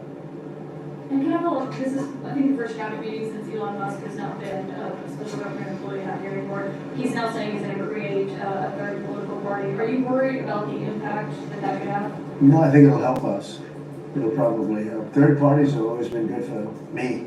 I don't know about Republicans, but for me. Are you second guessing any of the cuts that Doge made since you No. Look, we cut hundreds of billions of dollars with Doge. We could have done it differently. I would have done it differently a little bit maybe, but it was something that we saved a lot of money. You can always second guess. I guess some of the people in this room maybe would have done it slightly differently, and some would have done it exactly the way it was done. But it was dramatic and it was important, and we found a lot of things like billions of dollars given to people for environmental protection, where they had $100 in the account, like in Atlanta, Stacy. And then you had another one with 20 billion here, 20 billion here, and 2 billion here, and 15 billion. And Lee, you might want to mention just a couple of those things. We really got because of Doge. At the Trump EPA, the One Big Beautiful Bill was filled with many big beautiful wins for the taxpayer. It delivered a sledgehammer to the Green New scam. Billions of dollars rescinded. It's a big deal for the American taxpayer who sees money go through pass-throughs that are filled with self-dealing and conflicts of interest. They see unqualified recipients. They see reduced agency oversight, and they want accountability with their tax dollars, and they got it. In the example of the Stacey Abrams connected NGO, they received $100 in 2023. They got $2 billion in 2024. They had to complete training on how to develop a budget that was put into their grant agreement. They, out of nowhere, started paying a CEO $800,000, a COO $450,000, 22 people making over 150 grand. Out of nowhere, this is tax dollars. So money go through pass-throughs, through other pass-throughs, through other pass-throughs, and we lose oversight over it. And you see that it's going to former Biden officials, it's going to former Obama officials, it's going to Democratic donors. And we're not here saying we want to take money from a left-wing NGO and give it to a right-wing NGO. We want to give it back to the taxpayer. This is about us being good stewards of American tax dollars without any apology or regret. That's why President Trump was elected last November. Because there are a whole lot of people who maybe they haven't voted Republican in a long time. Maybe they didn't even vote for President Trump the first time around in 2016, but they're regretting that vote from 2016 and they were making it right in 2024. So the One Big Beautiful Bill gave us the tools to rescind billions of dollars more. We're seeing hundreds of thousands of dollars that'll get wasted per electric vehicle. As an example of this money that was going through it. They gave $50 million to a group called Climate Justice Alliance. They say that climate justice runs through a free Palestine. The Biden EPA gave $50 million to a group that says the climate justice runs through a free Palestine. We say that if you're going to spend $1 in the name of remediating an environmental issue, then spend $1 on remediating an environmental issue. We say that we can protect the environment and grow the economy. We want to help grow more baseload power in this country. So why is it that it took this long for this team to get assembled, to be able to fix the mess that we inherited? But gosh, we love showing up at our jobs every single day, first thing in the morning, because all day long we get things done for the American taxpayer. And Congress did its part last week by passing One Big Beautiful Bill to deliver this accountability and to cut off the Green New scam. So maybe it's a bad day for Stacey Abrams. Maybe it's a bad day for all those well-connected Democrats getting paid off. But you know what? God bless America. Because at the end of the day, President Trump is here, J.D. Vance is here, and the greatest cabinet ever assembled to deliver that much-needed and highly demanded accountability. That was a very good answer.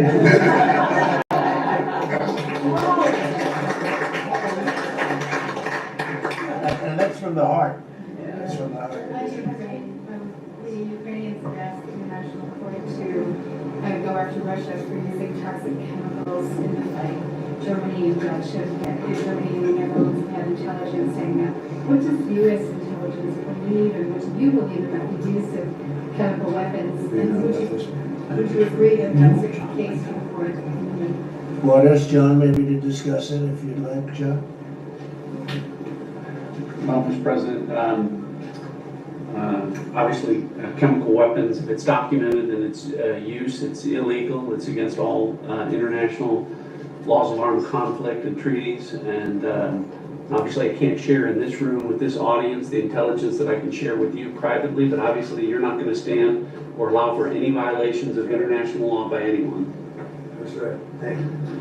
Could I ask Sean to Department of Transportation, Sean Duffy, former great congressman, very popular, decided to go and make a couple of bucks and made a lot.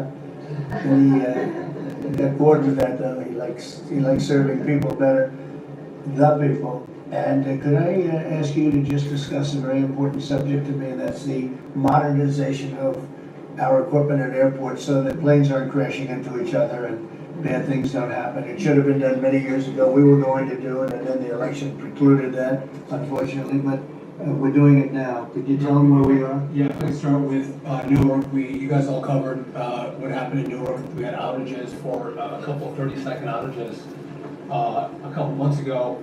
We have, in 2 months, Mr. President, this historic speed, laid new fiber lines for communication.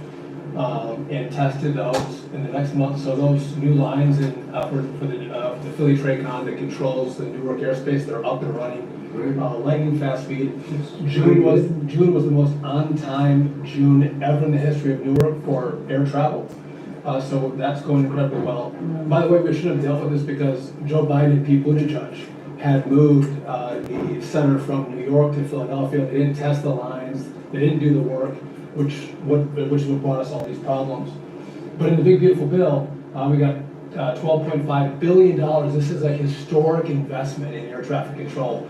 And so what the money is going to allow us to do is move from copper to fiber all over the country. So new copper lines. We think we can do that in a year and a half to 2 years. We have radar that dates back to the 1950s, some of it from the 60s and 70s. We get brand new radar across the country as well. We have some infrastructure money to build TRACONs and centers, the en route centers that control the traffic across the country. So this is a massive new start to rebuild air traffic control.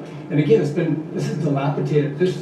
Americans think that their government takes care of them and makes the investments that are necessary to make the country work.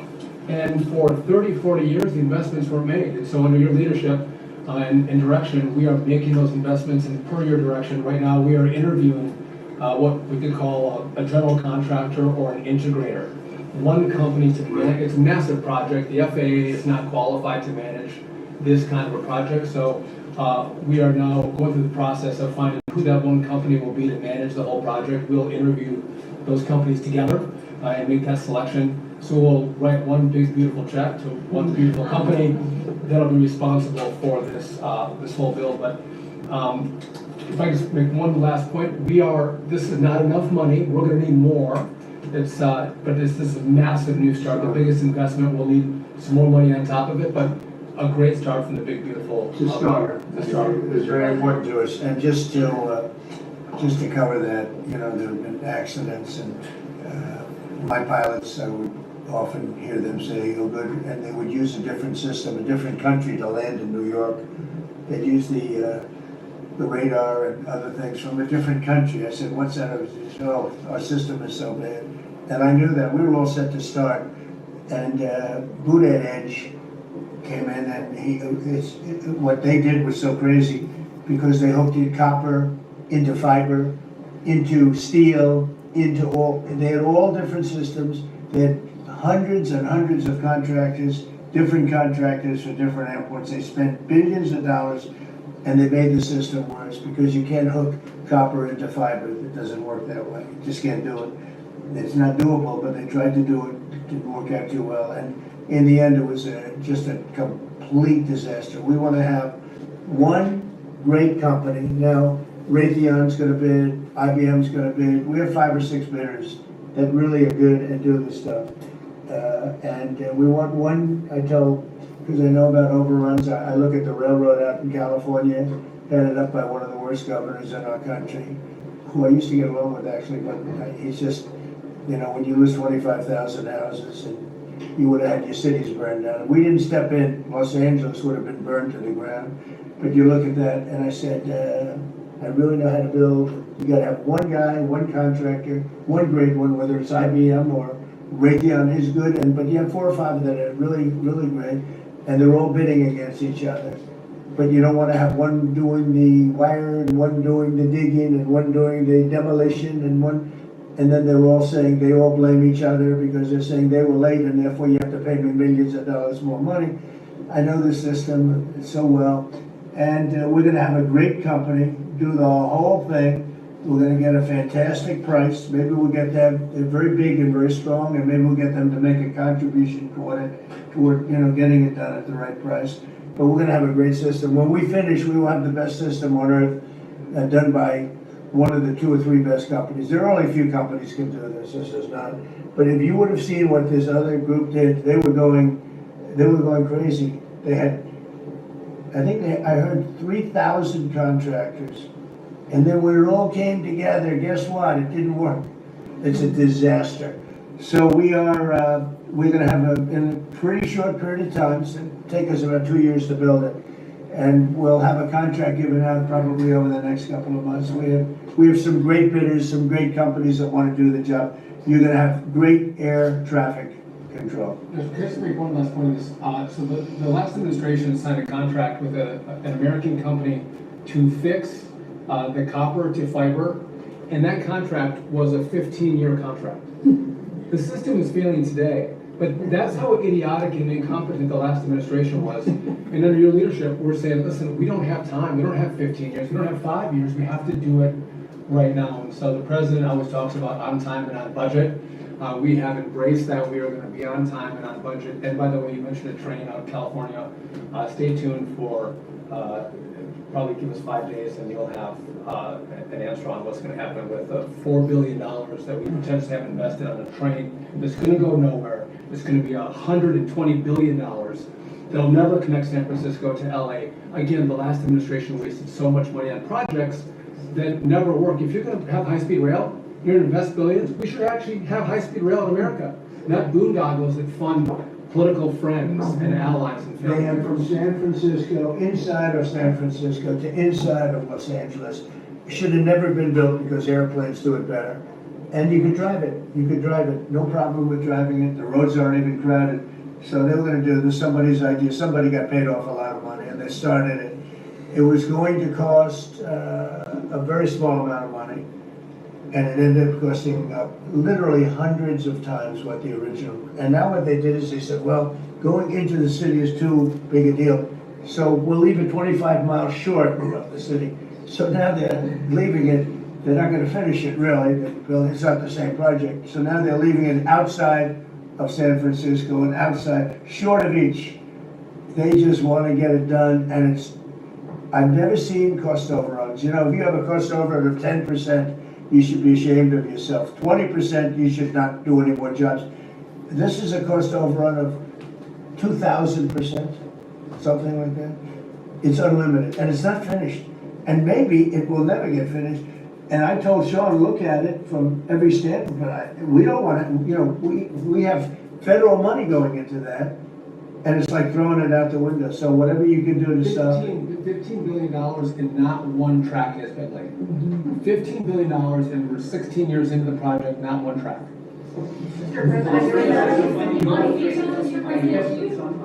On New York, you're the most prominent Republican country from the city. What do you want to anywhere else?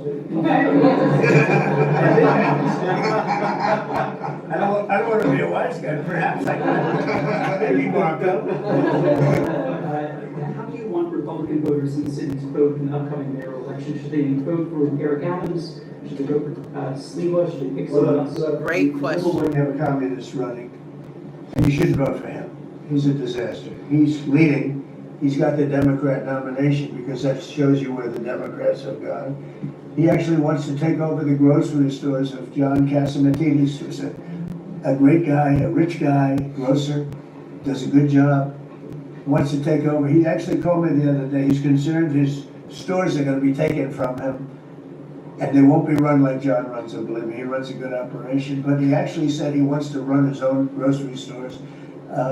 No, this is a man who's not very capable, in my opinion, other than he's got a good line of bullshit, and he's convinced them to go with him. Now, as you know, Cuomo, who does have capability, is running, but he got knocked out, and now they're running as, you have Eric Adams, the current mayor, you have Cuomo, and you have Curtis Sliwa.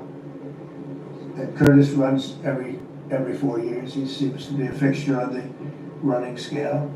But you know, it's, I'm not getting involved. But I can tell you this, I used to say we will not ever be a socialist country, right? Well, I'll say it again, we're not gonna have, if a communist gets elected to run New York, it can never be the same, but we have tremendous power at the White House to run places where we have to. We could run DC. I mean, we're looking at DC. We don't want crime in DC. We want the city to run well. Susie Wiles is working very closely with the mayor, and they're doing all right. I mean, in the sense that we would we would run it so good, it would be run so proper, we'd get the best person to run it, the crime would be down to a minimal, would be much less. You know, we're thinking about doing it, to be honest with you. We want a capital that's run flawlessly, and it wouldn't be hard for us to do it. And we've had a good relationship with the mayor, and we're testing it to see if it works. But New York City will run properly. We're gonna bring New York back. I love New York. You know, I loved New York for a long time. Though we had a bunch of crooked people in there. You have an attorney general who's a total stone cold crook. New York State, Letitia James, a total crook. All they do is want to go after political opponents. They do what's ever expeditious for them. She's the one that took out Cuomo because she wanted to run for governor, and then she ended up getting 1% of the vote. She polled at 1%, she dropped out, went back to Attorney General. You have a lot of crooked things going on in New York. We're going to straighten out New York. Maybe we're going to have to straighten it out from Washington. But when I see a communist who has actually gotten a Democrat, pretty much gotten a Democrat nomination. They also went to that new form of voting, which is a beauty. You go in there in third place, you come out at first. That's that form of voting that they have gone to. You know what I'm talking about. It's not too good. We're going to do something for New York. I can't tell you what yet, but we're going to make New York great again. Also, we're going to make it great again with the country. What we've done in this country in the last 6 months, nobody has ever seen it. And I told the story, the King of Saudi Arabia was over there. They gave us $5.1 trillion between Saudi Arabia and UAE, Qatar. 3 stops, 5.1 trillion coming into our country as an investment, biggest investment ever made. And it's all going to good stuff. I mean, all real big, good stuff. Energy projects, big things. But they all 3 told me essentially the same thing. We thought your country was dead, and now you've got the hottest country in the world. We're right now riding the hottest country. We all, and you can all be proud of it. We're the hottest country. This is the hottest country in the world. There's nobody close. Made hotter by some great pilots and great machines that nobody else has. Those great, big, beautiful machines, they rode those machines right into the toughest territory. And nobody knew what the hell happened. And then they hit their targets perfectly, and it was complete and total obliteration. And that's why that war ended, Steve. They told me that's why the war ended. The war ended when they saw that, it was over. And we're very proud of it. But we have the hottest country in the world right now, from a country that was close to dead. And if I didn't win, if you would have had the other person win, we all know who she is. Whether it was she or Biden, they're the same. He may have been more competent than her, and that's hard to believe, right? But if you had that ideology in, I don't believe you would have had a country anymore. I think you would have had a country that was broken up. But we had a dead country, now we have the hottest country in the world, and everybody knows it, and everybody said, Mr. Vice President, do you have anything to say? Well, thank you, Mr. President. I just didn't know he want to was say there. that I'm very proud of the whole team. I think everybody has worked together. You see Pete and Marco and Steve working on some of the diplomacy, Christy and Pam working on the border. We just have a really solid team, and we've done a lot of good work. And in particular, I want to congratulate the White House staff led by the President on getting the One Big Beautiful Bill passed. I was personally skeptical, sir, I never told you this, but I was skeptical we'd be able to get that thing done by July 4th. We did it because we worked together and we worked very well. So it's an honor to be a part of it, but I'm really proud of you guys for doing a great job. The beautiful thing about it, it had something for everyone. That's right. Most people said it had to be broken into 7 bills. It's so big. The problem was that some of those 7 have nothing for anyone, but they had to be done for the country. You know, sometimes you have to do things for the country that aren't necessarily popular. We had a couple of them, and that wouldn't have worked. So the One Big Beautiful Bill, many people said it could never be approved. Too big, too everything. There's too much. But it had something very big and very important for everyone, and it's great for the country. And remember, the Democrats have come up with a false narrative, you know, just whatever. It's just a line that they send to everybody and that they print. I think in the case of this, it's death. Everyone's going to die. I heard that. Everyone's going to do just the opposite. Everyone's going to live. What we're doing is saving our country and making it much bigger, better, and stronger than it ever was. I'd like to ask, Marco's been doing such a great job. Do you have anything to say? Well, it's just going through a list here, Mr. President, and I think the Vice President's pointed out to the great team you have, but and all these achievements that have happened domestically. But you think about it, under your leadership, we prevented and ended a war between India and Pakistan. NATO's now at 5% for the first time ever, the highest numbers ever. A peace deal between the Democratic Republic of Congo and Rwanda. A 12-day war that ended with an American operation that we're the only country in the world that could have done.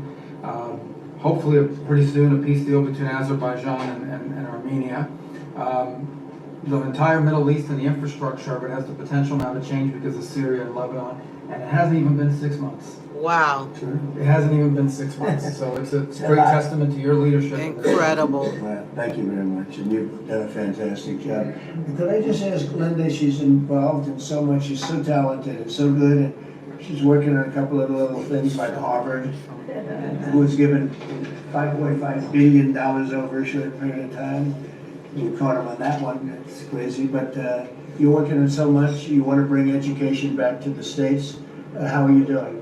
Well, absolutely, and thank you for the opportunity. I think on the big, beautiful bill, what we saw, was school choice, this funding on a national basis at the state level, but there are opportunities now for scholarships more and more often for kids to anything in schools. It's going to be a big turnaround.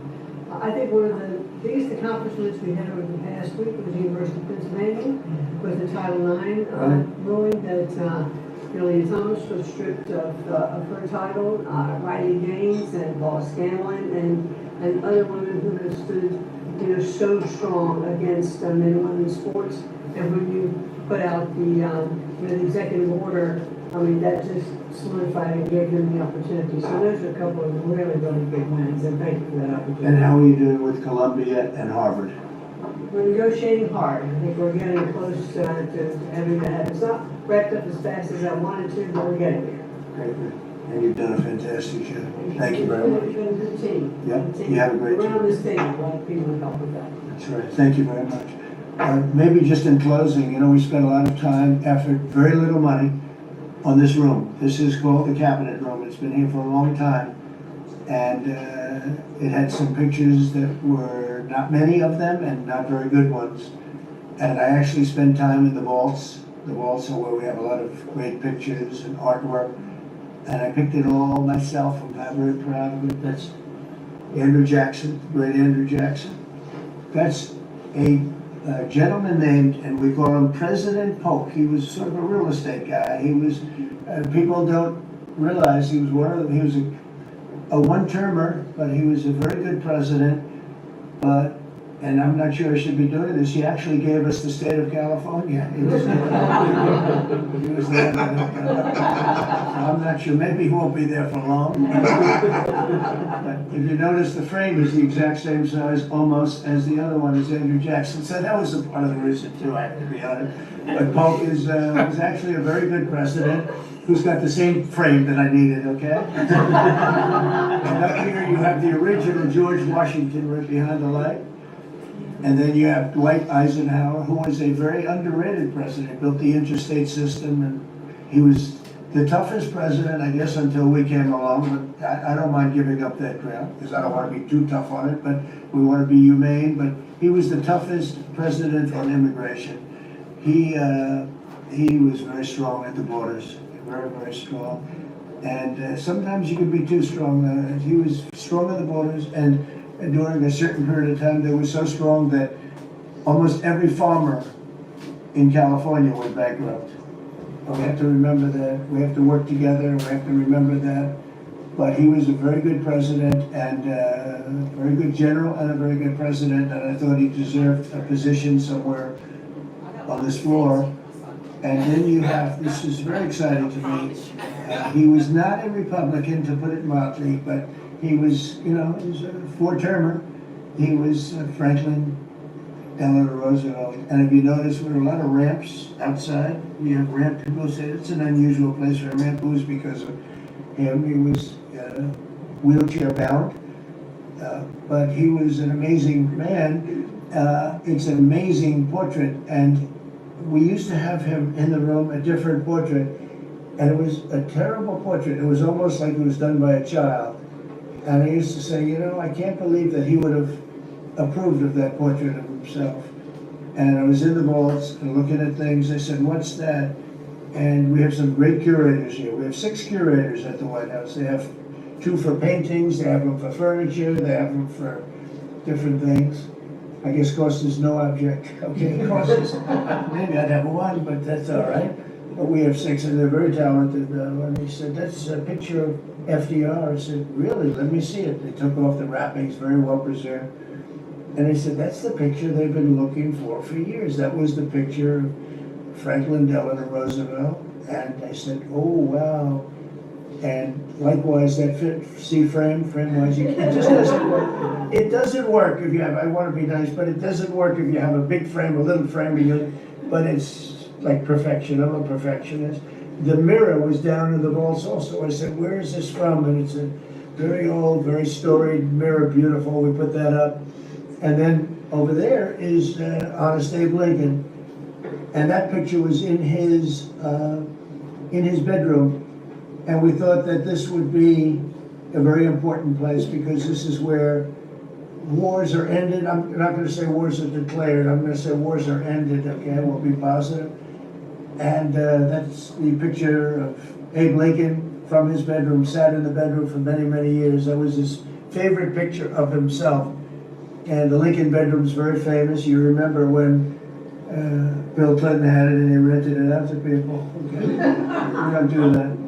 But it's an incredible room. And we took that picture from his bedroom. That's Abe Lincoln. And then over here you have John Adams, and it's they were the first occupants of the White House, 1800.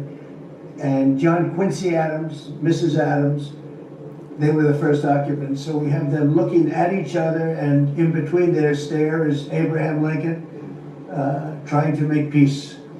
And that picture was in a room that I have that was not important, like the cabinet. I gave it up. I said, I have to give it up because that's one of the greatest pictures in the White House. The White House is tremendous art. And the Oval Office, when we're there, we'll go over that. That's really been something. Then we got the drapes, so we got the whole thing. We got new drapes. We got new, wasn't a big expense, very, very small.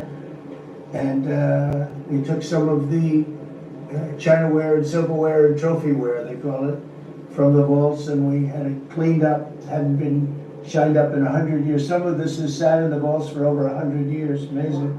Over 100 years. Many of the pictures that were put up in the Oval Office as an example, those two as an example. So he was president, they moved in 1800, and he won the election, I believe, in November of 1800, John Quincy Adams.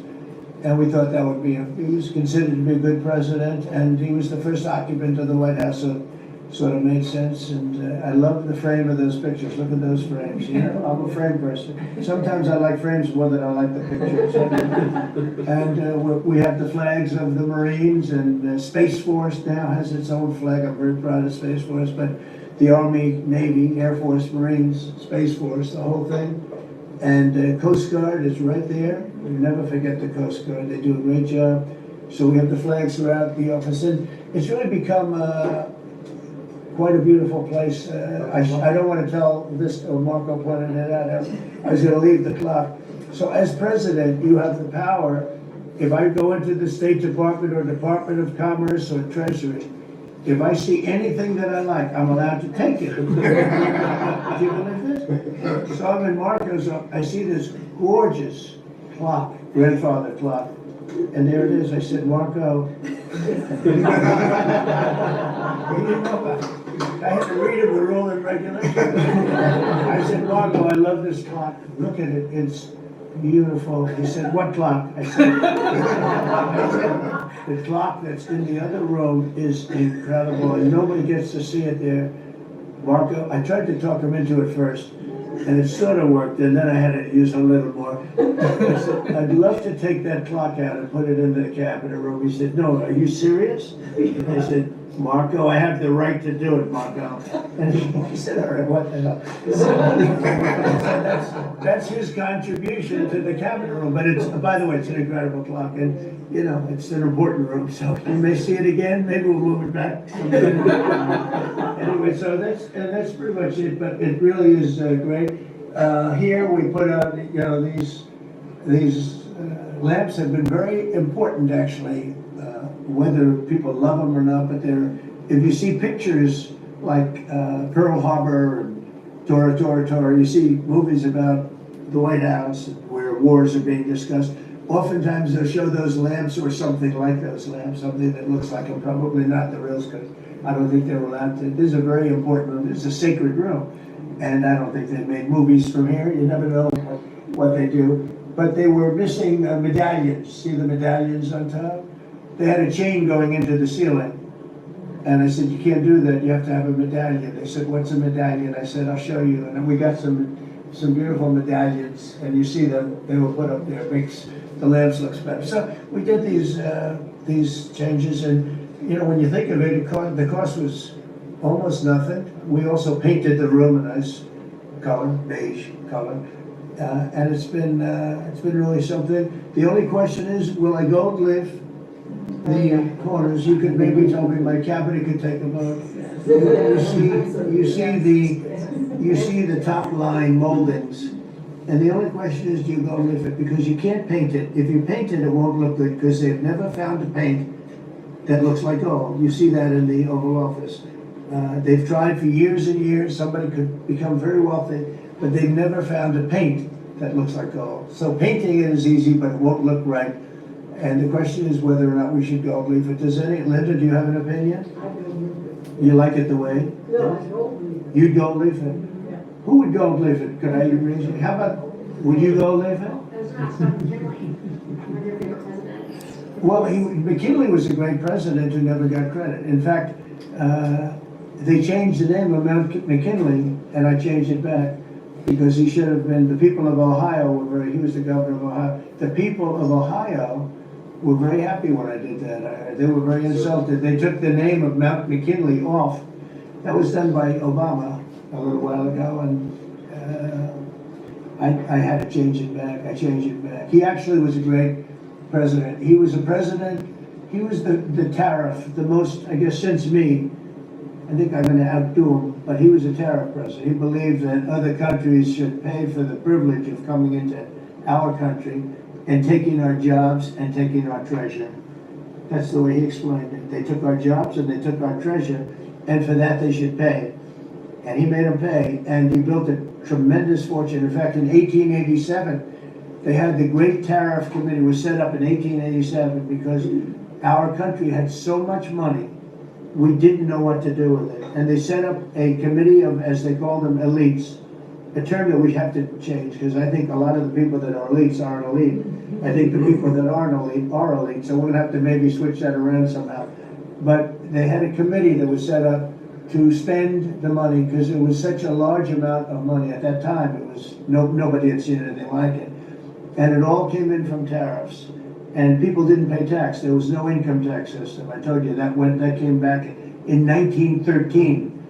And that came back and lived well for a while. And then you had the Great Depression.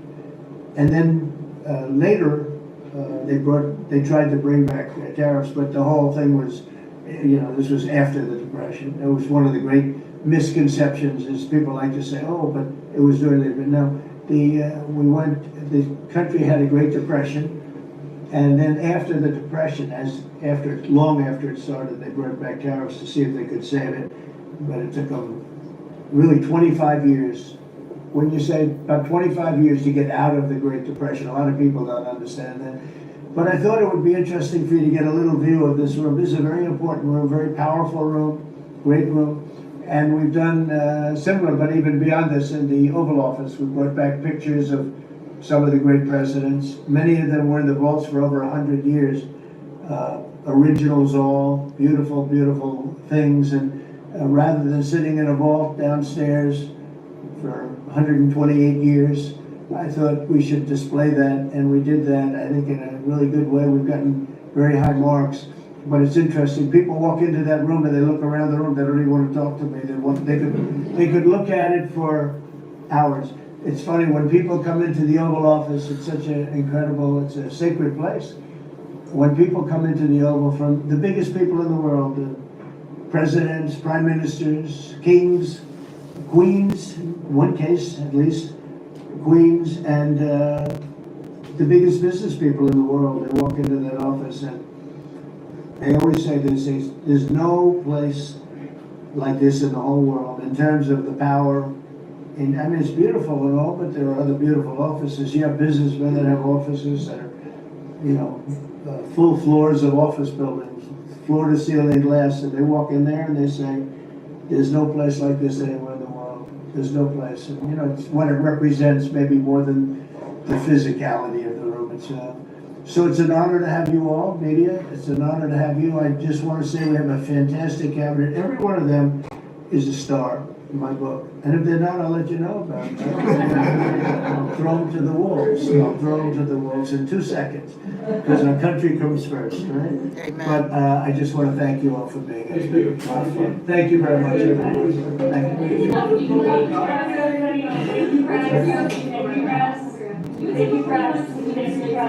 I'll tell you some other time. Thank you. Thank you, Press. Yeah, I will. Well, you guys, thank you for joining us with Speak the Truth 2.0. The president, it's like he's really proud of the Oval Office, the cabinet room, and the White House in general. And I guess we should be proud of it as well. So anyway, don't forget to hit the like, share, and subscribe to show your support for the channel, and hit the notification bell so then when we go live, that you won't miss any of the content that you value. But we thank you guys. It was kind of awkward today. They came on a lot later. But we like, before we get off, if you guys who haven't given us a like, hit the like button, because it goes out to the algorithm and YouTube will send more people to view our content. Like our videos that we did yesterday, the day before that, we had Press Secretary Caroline Levitt. She was on and she gave a phenomenal press briefing. If you didn't see that, we have that as one of our videos. And even when he met with Prime Minister of Israel. So that was out yesterday. Video. So check it out because it's so informative. And don't forget to read the descriptions, because our descriptions, we take the time to put that together and they give you an insight. And we do get our information from Ground News. They're non-biased. They show you the left and the right.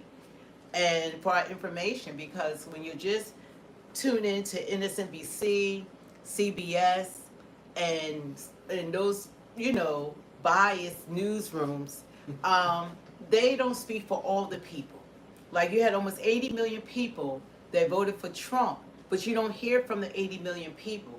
You hear mostly from mainstream media and from the Democrat side, like all the anger, all the hatred, and offering nothing to the American people, not even a leader in that Democratic Party. So as a former Democrat voter, it detests me. And I'm tired of them getting a free ride, pointing the finger at Trump, which allows them to do nothing for the American people. So I don't know if you guys feel that way, but I feel that way. We need all our leadership working for us. That's why they've been elected into these positions. They are supposed to represent us. They're supposed to do what's best for us as Americans. And all I hear the Democrats talk about are illegals. All I hear them talk about, they don't want ICE, the law enforcement, doing their jobs. People have broken the law, have entered the country, have committed crimes, and they fight harder for criminals than they do for American citizens. So anyway, as we move forward, we are going to offer you more because we're growing. We're extremely new. So it's a lot that we have to, you know, learn to put the channel together. But one way you can help us is don't forget to super chat. You can always cash app us. You can show monetary support as well as subscribing and hitting a notification bell, because you have to have goals in life. And our goal is to have 100,000 subscribers before the end of the year. And we can actually do 100,000 subscribers with one broadcast, because we get over 100,000 views all the time. Alex, we all see what Joe Biden has done to this country and Obama. So I want to thank you guys for taking your time.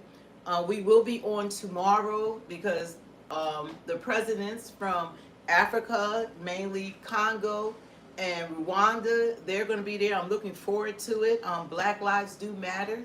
Trump is the first president after 30 years of them fighting. 6 million people, genocide. That was a genocide, have died. And the newscasters, mainstream media, nobody talks about it. But 6 million people in the last 30 years have lost their lives. And now Trump has brought them together. They're signing peace treaties. The presidents are coming to the White House. And we're looking forward to sharing that stream with you. And we are going to comment, and share our thoughts. And we want you to share your thoughts. And we also are going to, on Friday, Trump is going to Texas. And we most definitely want to send out our condolences and prayers up to the families. It has to be devastating. Life is not guaranteed to any of us. So you thank God for every day that you're here. Thank God for keeping your family safe, keeping you protected, keeping your children protected. Because people have woke up today that sent their kids off to camp, which I have done with my children when they were younger. And I don't expect to get a call saying that my child has lost their life. Alex, So just keep them in mind, pray for them, put all the hatred and hate aside, put parties aside, put what's going on in the country aside, and think about other people other than yourself. And don't forget to thank God every day, and don't forget to pray for the people that are going through this tragedy and loss of life. You can replace material things, but you can't replace life. Yeah. And Alex, you have no facts, you just have feelings. It's just what you feel about Trump, not what you know about Trump. And just like he said that we are non-biased, and we get our news source from Ground News, which is an excellent news. Hopefully that they will be a brand for us, that we'll look to them to be one of our brands. And we want to be authentic, and I think that's better than anything. You can go and listen to everyone else or people who agree with you. That's why I enjoy for people who don't agree, because that's how we can have dialogue. That's how we can come to an understanding. That's how you resolve problems as a leader. That's how leaders resolve problems. You have to bring people together and have discussion instead of having people hate each other, fight each other, and allowing a whole administration not to work for us. Make them work for us. Make them do their damn job. They should be trying to lower taxes. They should be preventing wars that they allowed to start. All the things that Trump inherited came from the Democratic Party. They were in charge. You would think that Trump was the president for the last 4 years prior to being sworn in January the 20th. But I'm here to tell you that he wasn't. All the things that was going on, that was by the Democratic Party. And those are facts. And Trump, when he was president, that I thought was going to be the end of the world in 2016, when he got elected, he turned out being a better president than a lot of our presidents, because he put America first and he's focusing on American people. And the tariffs that people want to talk about, none of you guys have any problems with all the countries that charge us taxes, at least 170 of them. They have taken advantage of us. They have taken advantage of the wealth that we previously had, because we're $36 trillion in debt. They have done all sorts of things, not wanting to cooperate, just take advantage of the big dog on campus. But Trump came in and said this isn't fair. So he's looking out for our future and our well-being, and having them pay what they should be paying and stop overcharging the United States of America. So I'm here for that. I like a businessman. I like a man's man. I like someone that's a leader. I like someone that can stand 10 toes down. I like someone that get the job done. He's getting the job done. You like someone where not someone behind them pulling the strings like Joe Biden. Yeah, if they had a Democratic president right now, this country would be in World War III. Kamala was weak. Putin would have completely had taken over Ukraine by now. That would have been a done deal. China would have pushed up on us on Taiwan. They would have moved in. Because when great leaders and powerful leaders see weakness, that's when they pounce on the enemy. Huey, do you not realize that because of billionaires, this economy is flourishing and people have jobs? Well, that's a new thing now. Yeah, he's Before calling the Democrats would say millionaires got all the money. Millionaires. They don't say that because guess what? They are all millionaires. Bernie, AOC, Jasmine Crockett, Hakeem Jeffries, Schumer, Nancy Pelosi, $110 million. They are millionaires. So now their new thing is billionaires. But guess who has all the billionaires? Can y'all guess? Can y'all guess who have all the billionaires? We're going to be real. The Democrats. Mainstream media. You know why they have all the favorable press? Because they're Democrats. They're Democrats. You know, the Democrats, Mark Cuban, Mark Zuckerberg, Oprah, Jay-Z, Beyonce, all of these people. They're billion. Those are the billionaires that was controlling this country. Those are the billionaires. So when they talk about Trump being a billionaire, that's their big thing. But guess what? Trump being a billionaire is the best thing that ever happened to the United States of America because they can't control him.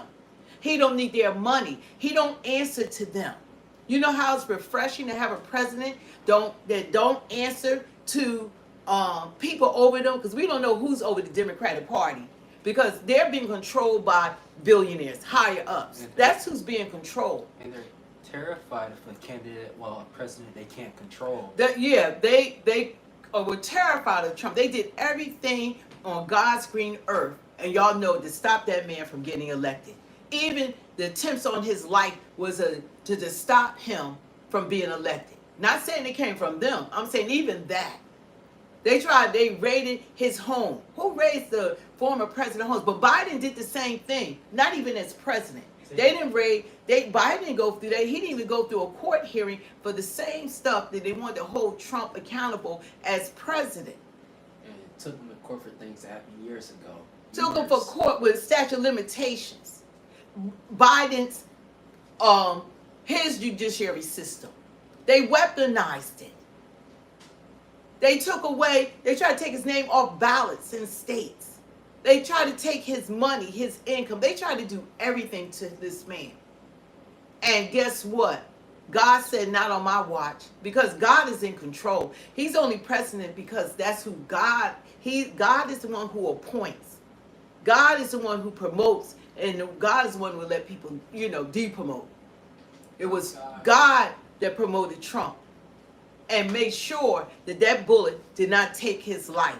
Because we wouldn't have a country right now.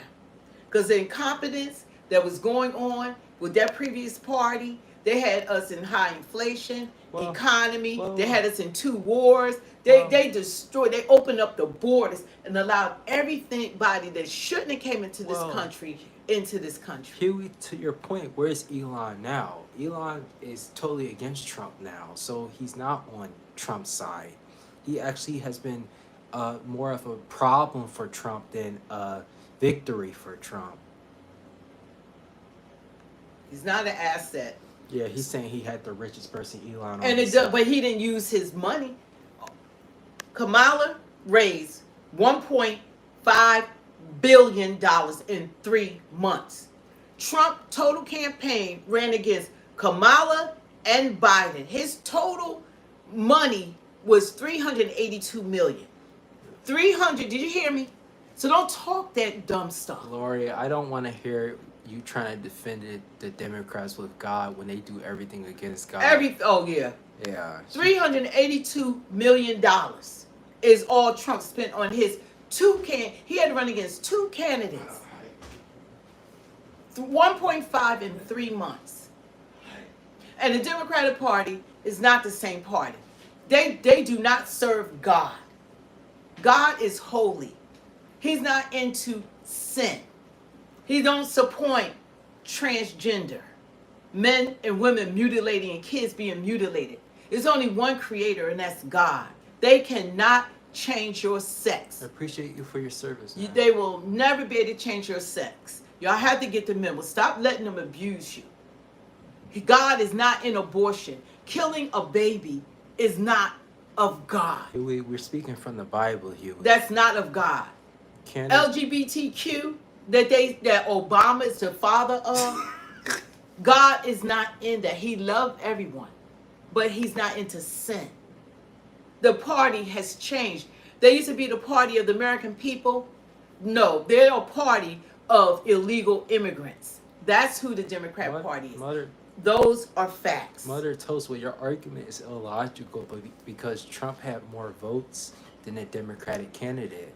So he had more of the Americans voting for him than the Democrats. So your appointment doesn't make any your point doesn't make any sense. 80 million people. They're saying that Trump loves the uneducated. No, but a mind is a terrible thing to waste, and you need to just wake up. To be black and actually to step outside of the norm. 93% of black people voted for a party that hasn't done a damn thing for us. Has done things against them. They've been in power for 12 of the last just 16 years. They have had the Senate, the House, and the presidency. Still haven't passed an anti-hate crime bill for us. Still no reparations. Still no help us get more opportunity. They have done nothing but lock us up. That's what Biden did as a Democrat. 1994 crime bill, mass incarceration of black people. Kamala, incarceration. Stoney, you're taking it out of context. You're taking it completely out of context, and you know it. You're taking it out of context. So I'm done with the Democratic Party. They are not the same. They are not fighting for Americans. They don't even do a news or press conference saying what they're going to do for us. But they can do one about having lawlessness, having illegal immigrants who have committed crimes to protect them. Kill more. That's it. They don't do anything for us as Americans. Nothing. And they think you're supposed to be fighting for criminals. Like when ICE is going in, that's because they let a murderer walk out the courtroom. They let rapists walk out. Charlie. And they are releasing them back on the streets. Charlie. And won't turn them over to ICE. Charlie Brown, is your name seriously Charlie Brown? Charlie Brown said, he said in an intelligent comment, he said, reparations for who? You have nothing to do with the people who were slaves 200 years ago. I have everything to do with it because those were my ancestors. What did the goddamn illegals have to do? They got reparations. You don't say nothing about that. They've been here 4 years or less, and they got free housing. They got free food. They got free education. They got free college. They got cars. They got debit cards. They got luxury hotels. In New York alone, they spent $2 billion last year. That should have been going to black people. We built this goddamn country. You took out of context him saying he loves the uneducated, and you took that out of context. We built this country. Our ancestors didn't die for nothing. It's like when it comes to black people, it's a problem, but we could let 20 million people come in, give them free everything, and then guess what they did? They said, kiss my behind. They act up, they burn our flag, they spit on our flag. They didn't build this country. I'm talking about the ones that just got here, not the good people that they're illegal, but they came here to work. They respect the country. They were given everything, and they flying their flags and destroying our country and our properties, and they protesting because they want criminals to be released. But you don't have a problem with us taking care of them. They came homeless. They had nothing. That's off of our taxpayer backs. But say give it to the people that have been here 400 years that have built this country, then it's a problem. You want to find every reason, but if it was for your people, you wouldn't have that same sentiment. Because we gave it to the Chinese, we gave it to the Jews, everybody got reparations. But always when it comes to black people, then there's a freaking issue. But we don't have any problem giving it to 20 million illegal immigrants that consist of MS-13, Trinidad, cartel, terrorists, all kinds of people. Well, it's just like criminals. It's just like but y'all like, oh, no problem. They out there fighting in the goddamn street, hands off, 50-51, no King's protest for them. Yeah, it's just like how in a store, how Okay, they I'm getting keep their upset. eyes on the black person when the white person's the one stealing. People, have been throwing black people under the bus for years now. You know what, and the thing about it, it's not even a handout. It's just dues. It's what's right. Because we are architects, we are scientists, we are professors, we're entrepreneurs, we're billionaires, we're multi-millionaires, we're upper middle class, we're middle class, we're successful. But you know how much more better that you build a community up, how much more money and how much better a country will be? When you take care of the people that are here. You know how many people will leave gangs? You know how crime would go down? Yeah. If that's like the main the thing. disadvantaged people that's living in black communities, if they were given a hand up to become successful, it would make the country a better country. But no, we opened up our borders. And they had a big, bright idea. Forget the black people. We got those fools on lockdown. 93% of them, we don't have to give them shit, because they're going to vote for us. But we could bring in a new voting bloc, give them the money that could have went to black people. It's going to turn out being $1 trillion or more taking care of these people. Money is not the root of all evil. Not having God is the root of all evil. Yeah. So if money's root of all evil, give all your money away.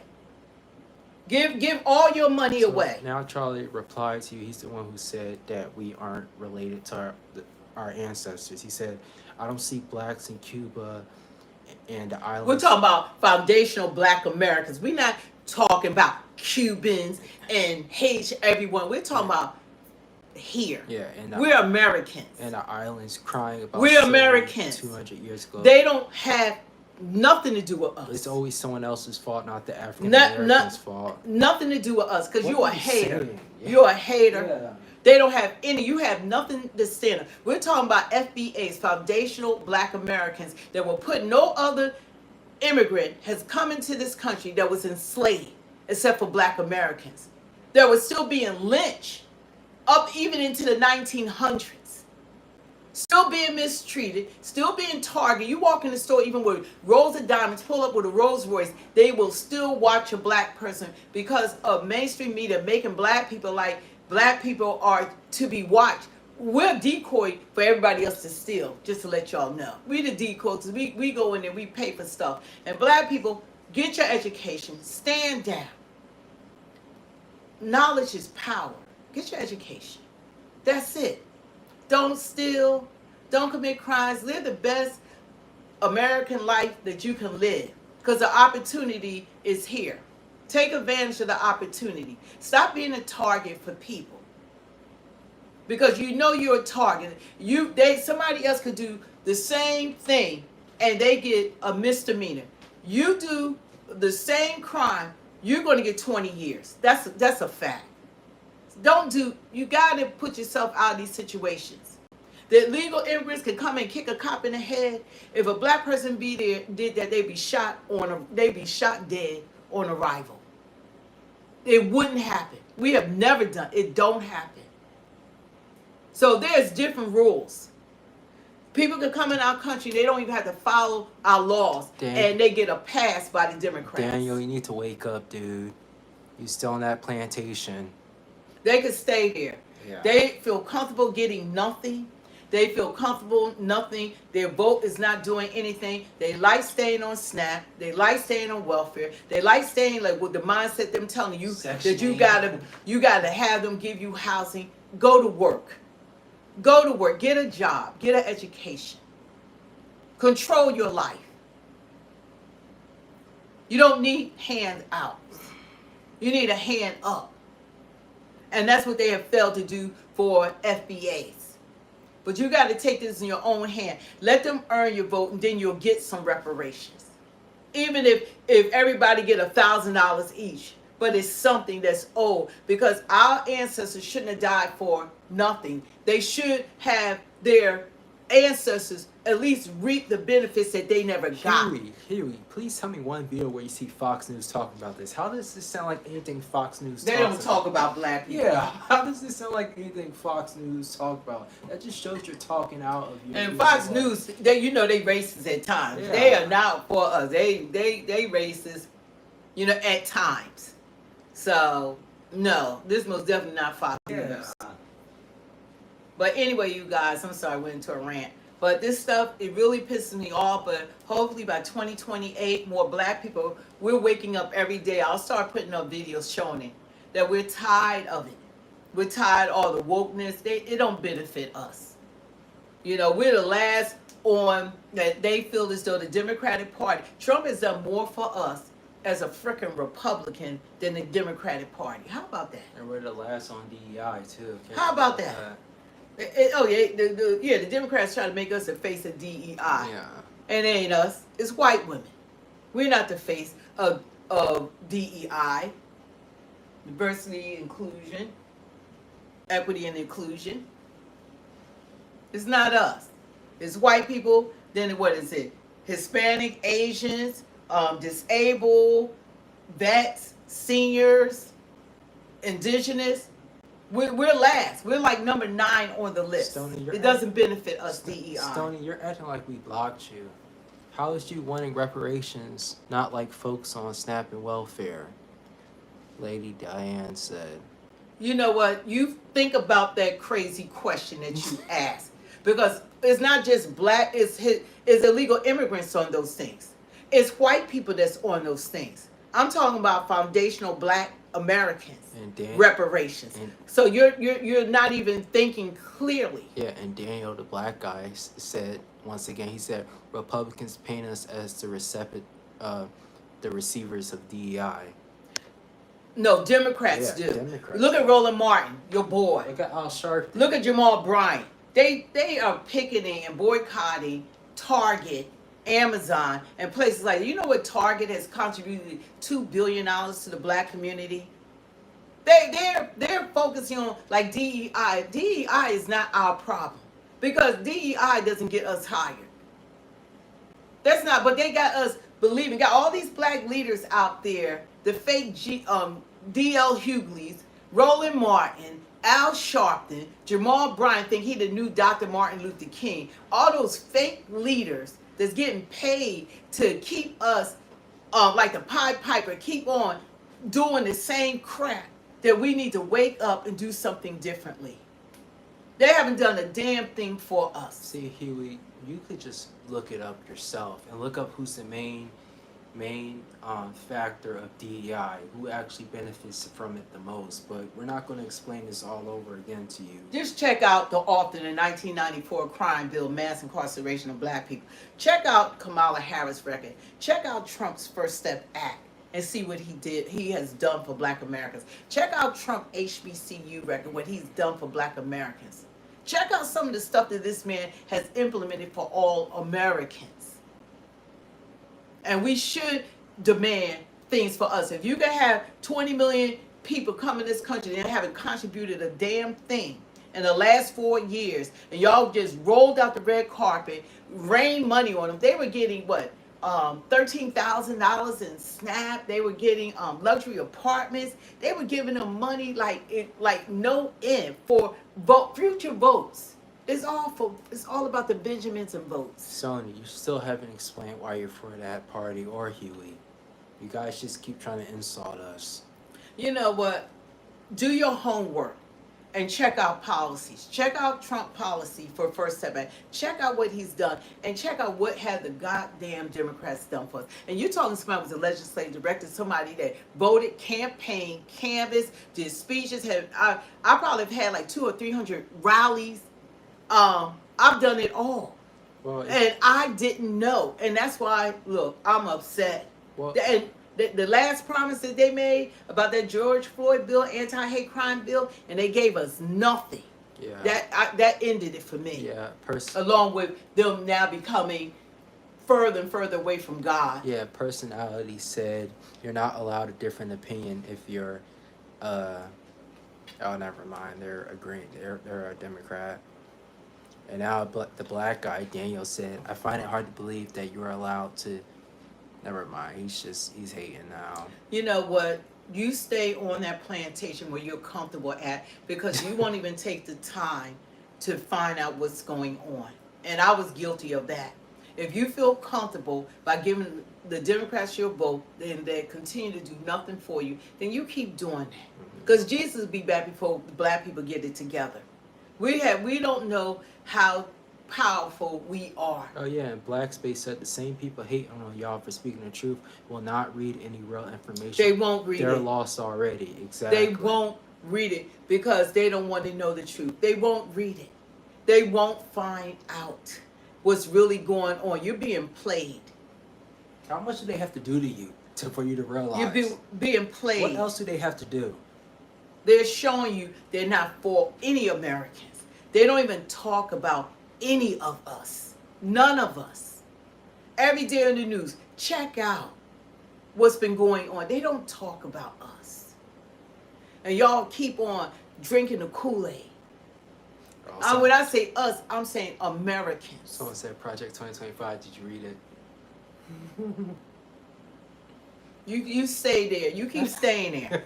You stay on that plantation. You comfortable with the rallies that everybody's hateful and evil and violent. You stay right there. Anyway, I'm going to get off. I got things to do. God bless y'all. God is good. Lift this country up. Lift people's minds so that God would give them wisdom. You know, follow God. Don't be beholden to any man. Like that Democrat Party, people are so beholden. It's like my people, talking about black people, are so beholden to that party. Even though now it's a party that's going against Christian values. And they still beholden. Even these pastors. Now look at this crazy comment Daniel said, that black guy. He said, that has been our problem since long ago. Waiting on somebody to give us something, begging for reparations, begging for this or that. We don't have respect for each other. You know what? Everything I just said, you are so lost that you keep doing what you're doing. Because like everybody's not gonna be saved. Everybody can't be helped. People want to be stuck on stupid for the rest of their lives, and they will keep on saying and deflecting for the truth. Do your homework and check out what's really going on. We should not be voting for Democrats. They don't do anything. They have done more harm to the black community than any Republican ever has. They from KKK, Jim Crow, mass incarceration. All that is the Democrat Party. And we're so dumb that we don't even do our... Obama, they put a black face up there, and his mission was for the legalize same-sex marriages, LGBTQ. Came out with a whole freaking another group of people. You know what happened in Sodom and Gomorrah for all that perversion? God destroyed it. And that's what he's going to do now. God is not going to keep allowing all this stuff to continue. We're living in the last days because people are calling wrong right and right wrong. You know, wrong right and right wrong. Those are signs of the last days. You can't convince people of anything. They won't find out. They won't do their research. We have like reparations. If you could give it to 20 million illegal people, but y'all still don't want to do anything for people that have built this country, that have died for this country wouldn't be the country it is and the wealth that it has if it wasn't for free slave labor. And all the way up to 1900s, we were still being lynched, still being prosecuted, still being jailed, all kinds of stuff. We could have our hands behind our back and cops could still shoot you dead in 2025. But they won't touch the people that just have come into this country because they are the new voting bloc. Yeah, and God allowed Trump to survive that assassination attempt and all the attempts on his life, and for him to become president throughout all this drama and chaos that's been going on, was God showing us mercy. Because if Kamala won, it probably would be... We would be in World War III, yeah, it would be without a doubt.